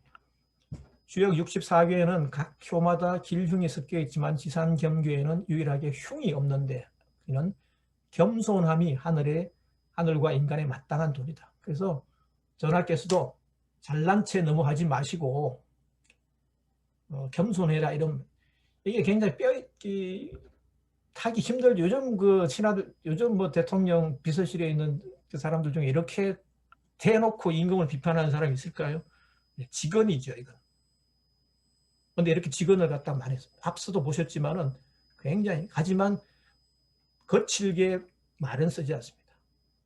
점잖게 주역의 괴사를 갖다가 인용해서 이러하니까 조심하십시오, 이렇게 이제. 하지만 뼈 있는 말이죠. 이거는 하늘을 뜻하는 건괴가 두 개 중첩되어 있습니다. 그죠? 그게 중천고, 중자는 무거울 중자를 쓰는데 중첩한다는, 그래서 하늘이 중첩되어 있다 해서 중천 건괴, 말을 건자인데, 이거는 이 천지가 창조될 때 시간, 이 공간과 시간을 먼저 창조했지 않습니까? 그래서 시간의 창조를 의미하는, 그래서 현실 세계에 빗대면은 이렇게 임금, 어떤 리더십이 확풍되는, 어떤 공동체가 생기면은 리더십이 확립되어야 되겠죠. 그 의미를. 그래서 이 중천건괴에 보면은 임금에게 필요한 덕목들이 쭉 나열되어 있습니다. 뭐 보셨겠죠. 제일 먼저 주역 64개 중에 제일 먼저 나오는 게 이 괴지 않습니까? 그죠? 보면은 이런 말인데, 제일 위에 있는 효에 보면 이런 게 나오죠. 항용유회, 너무 높이 오른 용은 반드시 후회한다고 하는 구절이 나와요. 그걸 갖다가 빗대서 전하께서 너무 잘난 체 하지 마시고 겸손해라. 주역에 보면은 항용유회라 그러지 않느냐. 그래서 이제 임금에게 비판하는 겁니다. 그래서 영조실록에 나오는 내용이고요. 조선시대 신하들은 굉장히 용감했습니다. 실제로 이렇게 돼야 되죠. 그래야 나라가 바로 서지 않겠습니까? 그렇죠? 자, 정종실록에 나오는 내용인데요. 이거는 중지곤괴, 이거는 땅이죠. 땅이 두 개 중첩되면 이게 중첩된 땅. 그래서 이게 곤괴입니다. 그렇죠? 이거는 공간, 시간을 창조하고 난 다음에 이제 공간을, 뭐 시공간이라고 하는 게 창조의 순서가 없겠지만 어쨌든 이거는 곤괴입니다. 이 곤괴에 보면은 중요한 내용이 또 하나 나오는데, 정종이라는 임금은 여러분들 아시다시피 이 자기의 의지대로 이렇게 왕이 된 사람은 아니죠. 왕자의 난이 이제 막 칼부림이 나다 보니까 실제로 태종 이방원이 왕이 되는 게 이제 순리였는데, 너무 쉽게 그냥 자기가 왕이 되겠다 그러면은 속이 드러나니까 형님 먼저 한번 하십시오. 그래서 준 게 바로 정종이지 않습니까? 근데 정종은 그걸 잘 알고 있었습니다. 이게 내 자리가 아니다. 아우가 나한테 잠시 맡겨놓은 자리다. 그래서 국사를 전혀 안 한 건 아니지만 어쨌든 국사보다는 뭘 열심히 했냐. 격구라 그래서 이 요즘 말로 하면 골프입니다. 그죠? 시도 때도 없이 격구를 했습니다. 그래서 신하들 입장에서는 이게 제발 그거 좀 그만해라. 근데 요즘 같으면 대통령이 장차관들한테 이게 골프 부킹 해놨으니까 어디 뭐 무슨 CC로 나와 이러면은 이제 뭐 장관들 같으면은 좋다 그러겠죠. 골프 칠 줄 아는 사람겠죠. 근데 이때는 정종이 이 판서들, 장관, 차관들한테, 고위 관료들한테 이렇게 야, 저 격구 한번 하자 그래도 그게 뭐 이렇게 다 사양을 했습니다.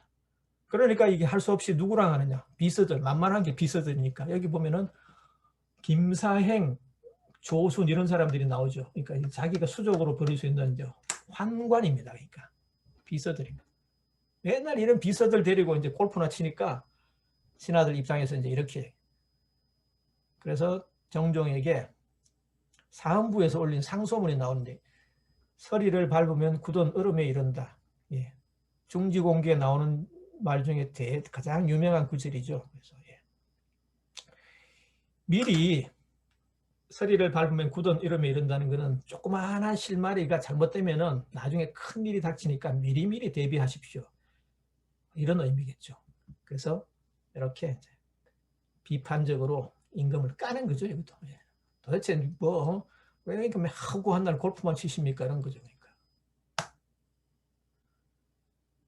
성종실록에 나오는 게인데, 이거 괴 이름을 갖다가 이제 공부하는 게 주된 목적이니까요. 그 내용을 갖다가 엮어서 이게 먼저 보시죠. 화풍정괴인데요. 자, 위에 있는 거는 이게 금방 아시겠죠, 이제?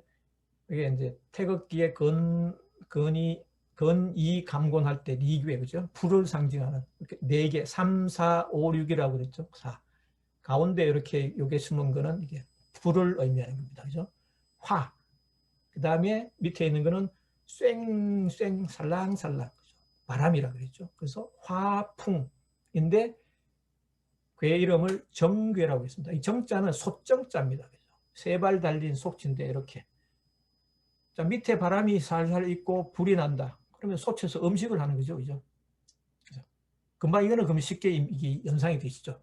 그래서 이 소정자라고 하는데 이거는 국가를 상징하는, 지금 요즘 말로 하면은 태극기, 국가를 정체성을 상징하는 태극기, 뭐 이런 것들입니다. 심볼. 과거에는 이 솥을 갖다가 이렇게 딱 걸어놓고, 이게 여기가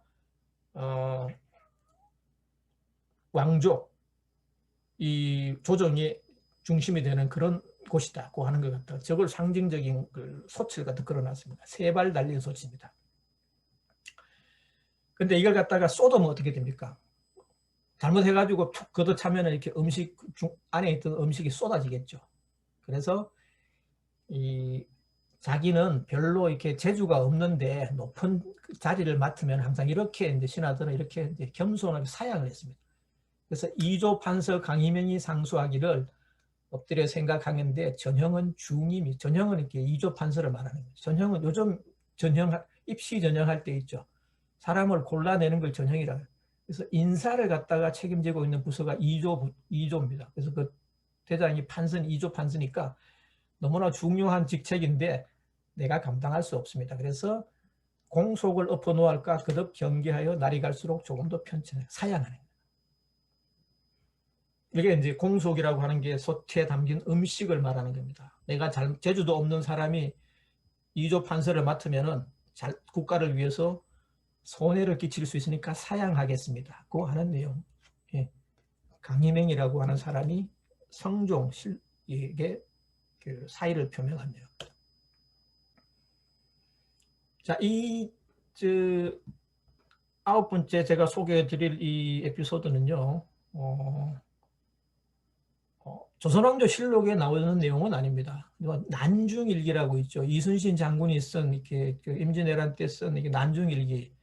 이게 대단히 중요한 기록물인데, 그 난중일기에 보면은 이순신 장군이 이렇게 무인으로 알려져 있지만, 칼을 쓰는 무인으로 알려져 있지만은 이 주역 공부까지도 굉장히 깊이 있게 했습니다. 그래서 난중일기에 보면은 시기적으로 점을 쳤다고 하는, 주역점을 쳤다고 하는 내용 굉장히 자주 나옵니다.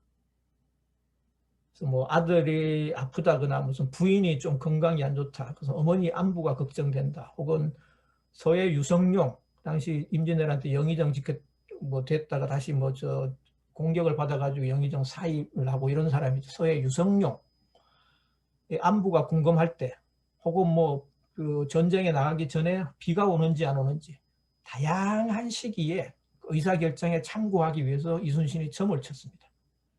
그 점을 친 중에 하나가 이겁니다.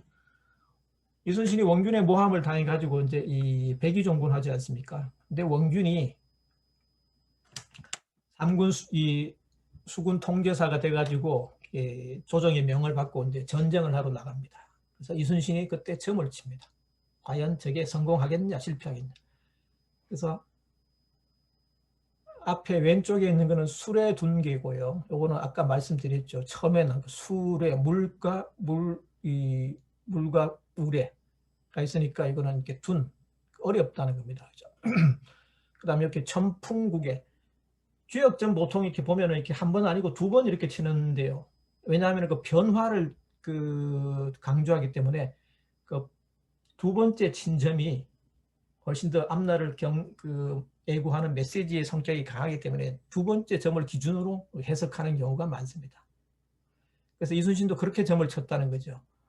두 번째 나온 점괘인 천풍국예가 미래를 예측하는 기준인데요. 이순신은 천풍국예가 난중일기에 보면 그대로 나오는 내용입니다. 용이 체를 극하는 불길한 점괘로 원균의 패배를 예측했습니다. 그게 맞아떨어졌죠. 이 원균이 대패를 하고 다시 이순신이 복귀를 하죠. 야, 이거는 내용이 좀 어렵죠. 용이 체를 극한다. 불길한 점괘. 그래서 이 설명이 좀 필요합니다.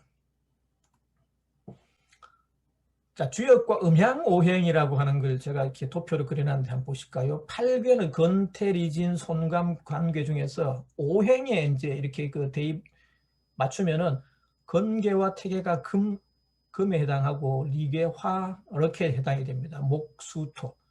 아니 음양오행설이라 그럴 때 오행이라 그러면 목화, 토, 금수라 그러죠. 그죠? 목화, 토, 금수. 그래서 목생화, 화생토, 토생금, 금생수, 수생목. 목은 화를 이롭게 만들고 화는 토를 이롭게 하는 이런 의미입니다. 이렇게 돌아가는 의미. 반대로 서로 상극이 되는 목극토, 화살표방. 요 중간에 화살표 방향입니다. 그죠? 목극토, 토극수, 수극화, 화극금, 금극목. 서로 이게 상생이 되는 게 있는가 하면은 두 가지 중에서 상극인 경우도 있어요. 안 맞다는 거죠.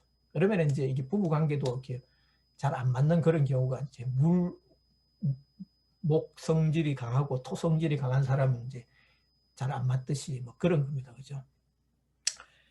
이걸 쉽게 이해하기 위해서는 이렇게 생각하시면 됩니다. 목은 나무죠. 나무를 갖다가 불 때 장작을 갖다가 이렇게 불을 하면 어떻게 됩니까? 불한테 이롭죠. 불이 활활 타니까. 불에게는 나무가 이롭습니다. 그래서 나무는 불을 이롭게 합니다. 목, 생, 화. 자, 달불놀이, 집불놀이 하죠. 이렇게 대음을 대보로 두면. 왜 그러냐? 토양을 갖다 튼튼하게 하는 효과를. 불은 토양을 이롭게 하는 거죠. 화생토. 마찬가지로 토생금.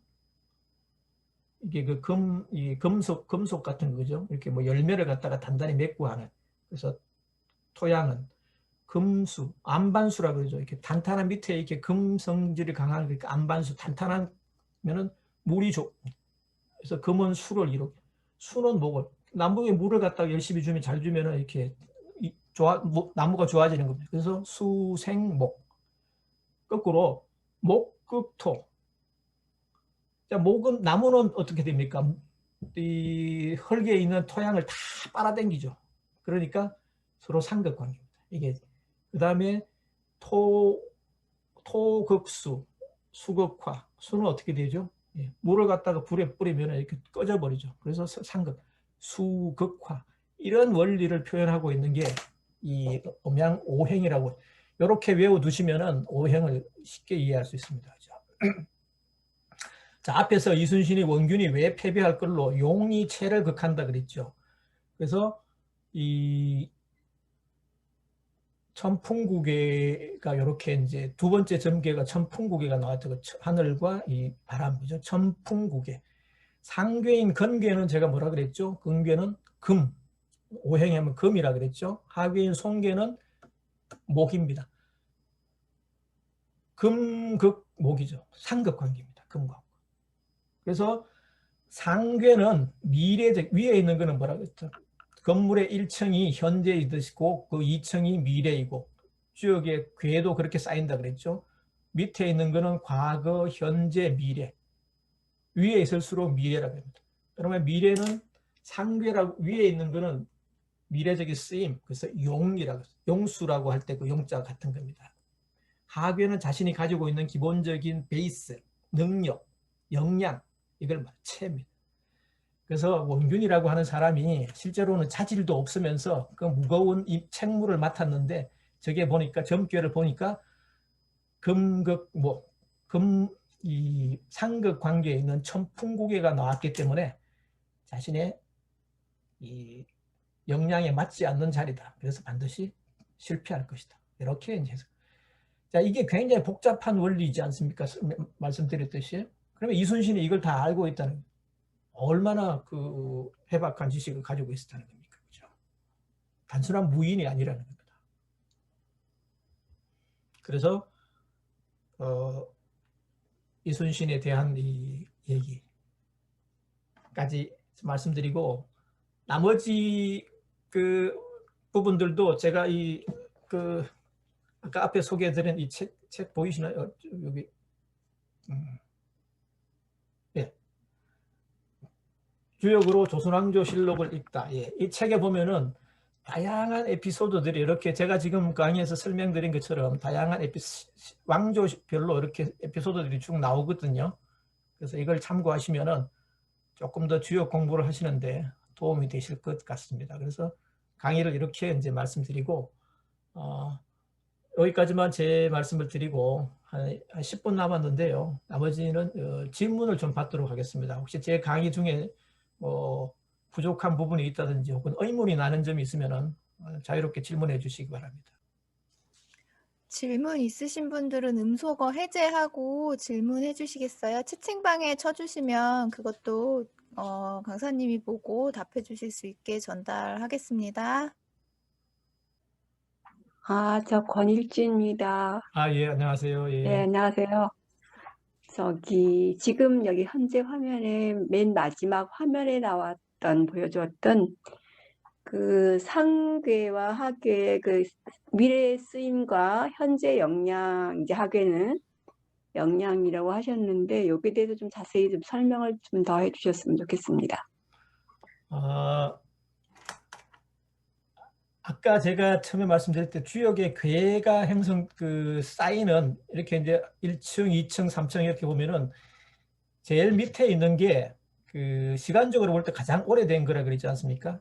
그러면은 이 괴에서 볼 때 제일 밑에 있는 게 현재 자기가 가지고 있는 역량이라는 겁니다. 그걸 갖다가 체라고 한다는 거죠. 몸체자를 써서 자신의 기본적인 펀더멘털, 역량, 베이스 이런 거라는 거죠. 그리고 그 위에 있는 거는 미래적으로 좀 더 시간적으로 보면 좀 지나는 거니까 그걸 갖다가 미래적인 자기가 가지고 있는 역량을 발휘해서 어떤 이제 쓰일 용자를 쓰지 않습니까? 그래서 하괴를 현재의 역량이라 그러고 미래 쓰임을 갖다가 이 용이라고 한다는 그런 말씀입니다. 그래서 그러니까 예. 예. 그러니까 이게 효가 밑에서부터 그려지니까 이게 더 밑에가 현재고, 그렇죠. 위가 미래란 얘기죠? 예. 예. 하늘에서 오는 별을 한번 생각해 보실까요? 네네. 별을 보면은 하늘에서 쭉 지금 우리가 보고 있는 거는 저기 별이 쏟아지는 우주에서 보면은 지금 우리가 눈으로 보는 거는 현재, 과거겠죠. 저쪽에서 오는 거는 미래겠죠. 그죠? 그래서 차곡차곡 쌓이고, 아까 말씀드린 건물 높이 올라가는 걸 생각하시면 가장 현재부터 간단합니다. 1층부터 시작해서 2층. 시기적으로 보면 제일 밑에 있는 게 이제 제일 과거지 않습니까? 그래서 과거, 현재, 미래. 이렇게 이제 위로 갈수록 그 미래적인 그 의미를 갖다가 얘기한다고 하는 게 주역의 기본 원리입니다. 그게. 그래서 밑에 있는 하괴가 현재 역량이고 상계 위로 올라갈수록 위에 있는 괴가 그 자신의 미래의 쓰임, 용이라고 말씀드린 겁니다. 근데 이제 풀이 또 그렇게 생각을 해야 된다는 얘기죠? 예. 그래서 원균이 이 이순신이 점괘를 뽑아보니까 천풍국예가 나왔다 그러지 않습니까? 이 천풍국예지 않습니까? 그래서 이 현재 역량과 볼 때 원균이라는 사람이 가지고 있는 역량이 요만큼밖에 안 되는데 이 자기가 맡은 임무, 외적을 대파해야지 이제 전쟁에서 이길 수 있는데 그 임무가 너무 크니까 미래의 그 쓰임이라고 하는 전쟁에서 이겨야 되는 장수로서 받은 임무, 그게 이제 미래의 쓰임이라는 거죠. 그 쓰임이 밑에가 이 밑에 있는 거하고 위에 있는 게 금목이라 그랬지 않습니까? 금목. 네. 말씀드렸을 때 금극목. 예. 금과 극은 목은 이게 상극 관계라는 거죠. 그래서 어울리지 않는 거라는 상극 관계이기 때문에 예, 체가 용을 극한다고 그렇게 표현. 그래서 그렇게 해석할 때 예, 원규는 실패할 것이다. 이순신은 그렇게 해서 점괘를 본 거죠. 이제. 쉽지 않은 해석이죠. 이 원리를 잘 모르면은 저도 제일 어려웠던 조선왕조실록 에피소드 주역 보면서 제일 어려웠던 부분 이 부분입니다. 그래서 제가 이게 뭐지 하고 저도 열심히 나름대로 이제 스터디를 하다 보니까 이런 원리가 있더라고요. 그래서 제가 지금 말씀드린 체과 용을 극한다. 상극 관계에 있는 이 원리에 따라서 이순신이 그렇게 점괘를 뽑아서 그걸 그렇게 해석한 겁니다. 실제로 맞아떨어질 거예요. 다른 질문 혹시 있으세요? 선생님 안녕하세요. 저는 제가 이렇게 짧은 걸로 알고 있기는 점을 한 번만 치는 걸로 저는 알고 있었거든요. 네네. 근데 방금 선생님께서 얘기하셨듯이 두 번 쳐가지고 두 번째 거를 그걸로 해석을 하신다고 그래가지고 그 부분에 대해서 조금 부연 설명해 주셨으면 감사하겠습니다. 점은 보통 사람에 따라 다르죠. 일률적으로 무슨 주역에 점은 한 번 쳐라, 두 번 쳐라 이런 지침이 나오지는 않습니다. 그죠? 근데 이제 통상적으로 주역이라고 하는 학문 체계가 현재보다는 미래의 변화, 아까 말씀드렸듯이 변화에 초점을 맞추기 때문에 이 정통 주역 점은 그렇습니다. 처음에 치고요, 한 번 치고 그 다음에 두 번째, 그래서 변효라 그럽니다. 그걸 갖다가 변효, 변화된 효. 처음에 쳤을 때 이게 어떤 괴가 나왔는데 그 두 번째 쳤으면 때 다른 변화되면은 다른 효가 나오면은 그렇게 나온 변화된 효를 변효라 그러는데요. 그 변효에 담긴 메시지를 해석하면은 조금 더 앞날에 대한 미래에 대한 예측 수준이 높아진다. 그렇게 봅니다. 그래서 원래 원리 원칙대로 주역점을 친다 그러면은 그래서 두 번 쳐서 뒤에 나오는 변효를 중심으로 주역의 메시지를 해석하는 게 그게 맞다고 봅니다. 사람에 따라서 이제 차이는 있겠죠. 근데 제가 스터디한 바에 따르면은 그게 이제 정통점입니다. 점도 이렇게 혹시 점을 갖다가 쳐보신지 모르지만 저도 이렇게 주역 공부하면서 상가지를 갖다 놓고 이렇게 필통에 꽂아놓고 이게 하듯이 막 했는데요. 근데 그게 굳이 그렇게 안 해도 되겠다는 게 지금 제 생각입니다. 왜냐하면은 점이라고 하는 게 결국 이렇게 따지고 보면은 이 임의성만 확보하면 되거든요. 그래서 동전을 던져서 앞면과 뒷면 중에서 나오는 이게 하나는 홀수고 하나는 짝수고 이렇게 표시해 놓고 자기 임의로 자기가 자의적으로 조작만 안 하면 됩니다. 그 하늘에 맡기는 거죠. 운이라고 하는 게 그죠.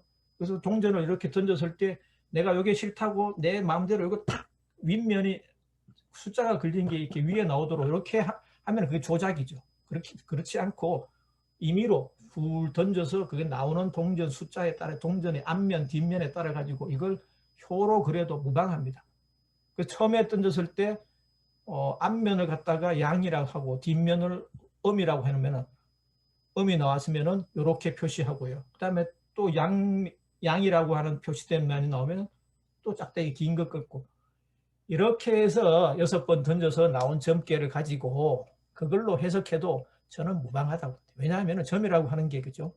이 과학적인 그 의미가 담겨 있지만은 어차피 통계학적으로 어떤 그 추세나 추이나 방향 미래에 대한 이런 걸 갖다가 이제 의사결정에 참고하기 위해서 이제 뽑아보는 것이기 때문에 그게 자기가 그 점괘에 따라서 자기 운명이 결정되는 건 아니지 않습니까?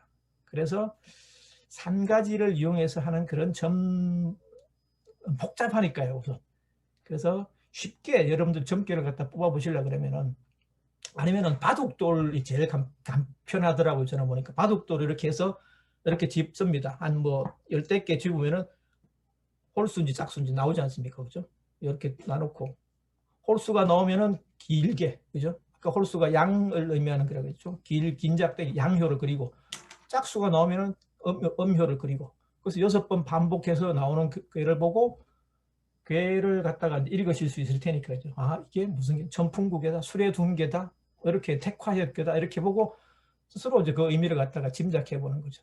남이 다른 사람이 나한테 이게 그 점괘를 뽑아 봐달라고 그러면은 그 사람이 앞으로 인생을 살아가면서 어떤 점을 주의해야 되고 어떤 점을 갖다가 의사결정하는데 어떤 점을 참고해야 되는지 주역 점괘에 의하면 이러하더라 그 하는 어드바이스 정도 해줄 수 있는 할 때 이 바둑돌이나 동전 던지기로 해서 간단하게 간편하게 점을 쳐도 상가지를 이용해서 나오는 괴를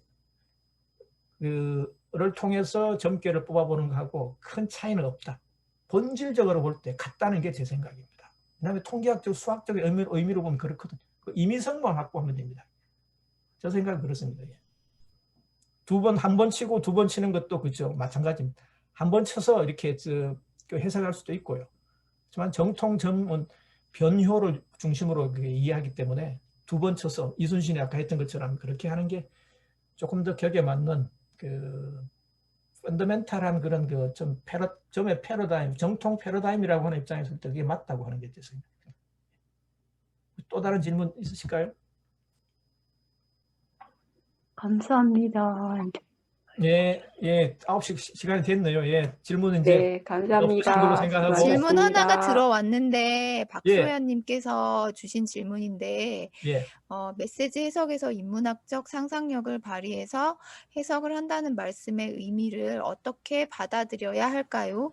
저는 주관적인 해석이겠다는 생각이 드는데요. 그렇게 받아들여도 될까요?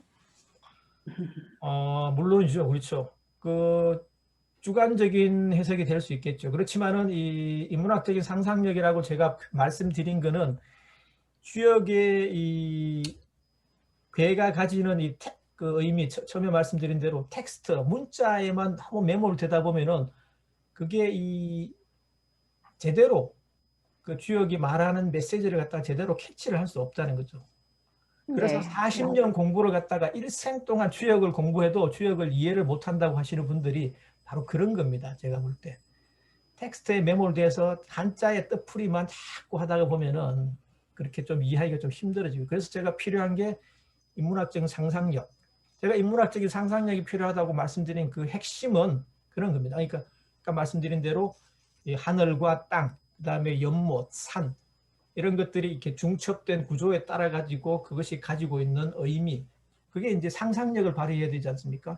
산수몽계라고 할 때 아까 말씀드렸지만 산이 위에 있고 물이 밑에 있다. 그러면은 이미지를 갖다가 이제 그 상상을 해보는 거죠. 그 산에서 물이 밑으로 쭉 내려가다 보면은 이렇게 막 지그재그로 막 그 바위돌도 만나고 좀 힘들고 경우도 생기는데 그럼에도 불구하고 밑으로 자신의 뜻대로 의지를 관철해 나가지 않습니까? 물이라고 하는 게 옆에서 볼 때 어리석어 보이지만은 그래도 사람이 일관성이 있다. 그 산수몽괴를 갖다가 쭉 보시면은 어리석다고 처음에 나와 있지만은 결국 이 사람은 격려를 하는 부분이 있죠. 산수몽괴를 갖다가 효사를 갖다가 쭉 끝까지 읽어보시면은 격려를 합니다. 이 주역에서. 어리석긴 하지만은 나중에 결국은 괜찮다. 그래서 율곡이이가 쓴 이 경몽요결이라고 하는 책이 있죠. 예. 애들한테 이렇게 쉽게 이렇게 고전을 갖다 가르치기 위해서 압축한 그 경몽이라고 할 때 그 몽자가 산수몽계에서 따온 겁니다. 그래서 어리석음을 깨우치기, 경몽이라고 하는 것도 주역에 나오는 구절이에요. 그래서 어리석음을 깨우치 나가는 그런 책이라고 해서 경몽요결이라고 하는 책을 썼는데요. 인문학적인 상상력이 필요한 부분은 바로 그런 부분이죠. 나무가 있으면 이렇게 단순하게 이렇게 나무 목자를 써서 이렇게 나무로만 해석하면은 뭔가 주역이 말하는 그런 기본적인 메시지, 미래에 네 의사결정을 하는데 어떤 부분을 참고해라 고 하는 게 쉽게 짚히지가 않는데 자신이 가진 상상력을 갖다가 충분히 인문학적인 상상력을 동원해서 그걸 해석하면은 좀 더 풍부하게 주역이 말하는 그런 이 메시지를 갖다가 얻을 수 있다고 하는 측면에서 제가 인문학적인 상상력이라는 표현을 물론 주관적이라고 볼 수도 있겠지만은 그렇지만 인문학적인 상상력이라고 할 때 자기가 이 얼토당토 않는 건 아니겠죠. 뭔가 인문학이라고 하는 게 기본적으로 쭉 내려와 있는 그런 이 고전을 바탕으로 해서 거기에서 어떤 사물과 현상을 해석하는 능력, 그게 인문학적인 능력이지 않습니까? 그래서 그걸 토대로 하기 때문에 물론 자기 개인적인 차원의 해석이긴 하지만 반드시 주관적이다. 그래서 자의적이다고 할 수는 없다는 게 제 생각입니다. 네, 더 질문 없으세요? 네, 질문 없으시면 오늘 수업은 여기서 마치도록 할게요. 늦은 시간까지 수업에 참여해주신 모든 분들 감사하고요.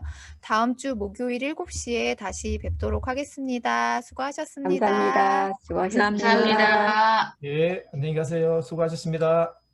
다음 주에 뵙겠습니다. 예, 다음 주에 뵙겠습니다. 수고하셨습니다. 수고하셨습니다, 강사님. 다음 주에 뵐게요. 예, 그래요. 네.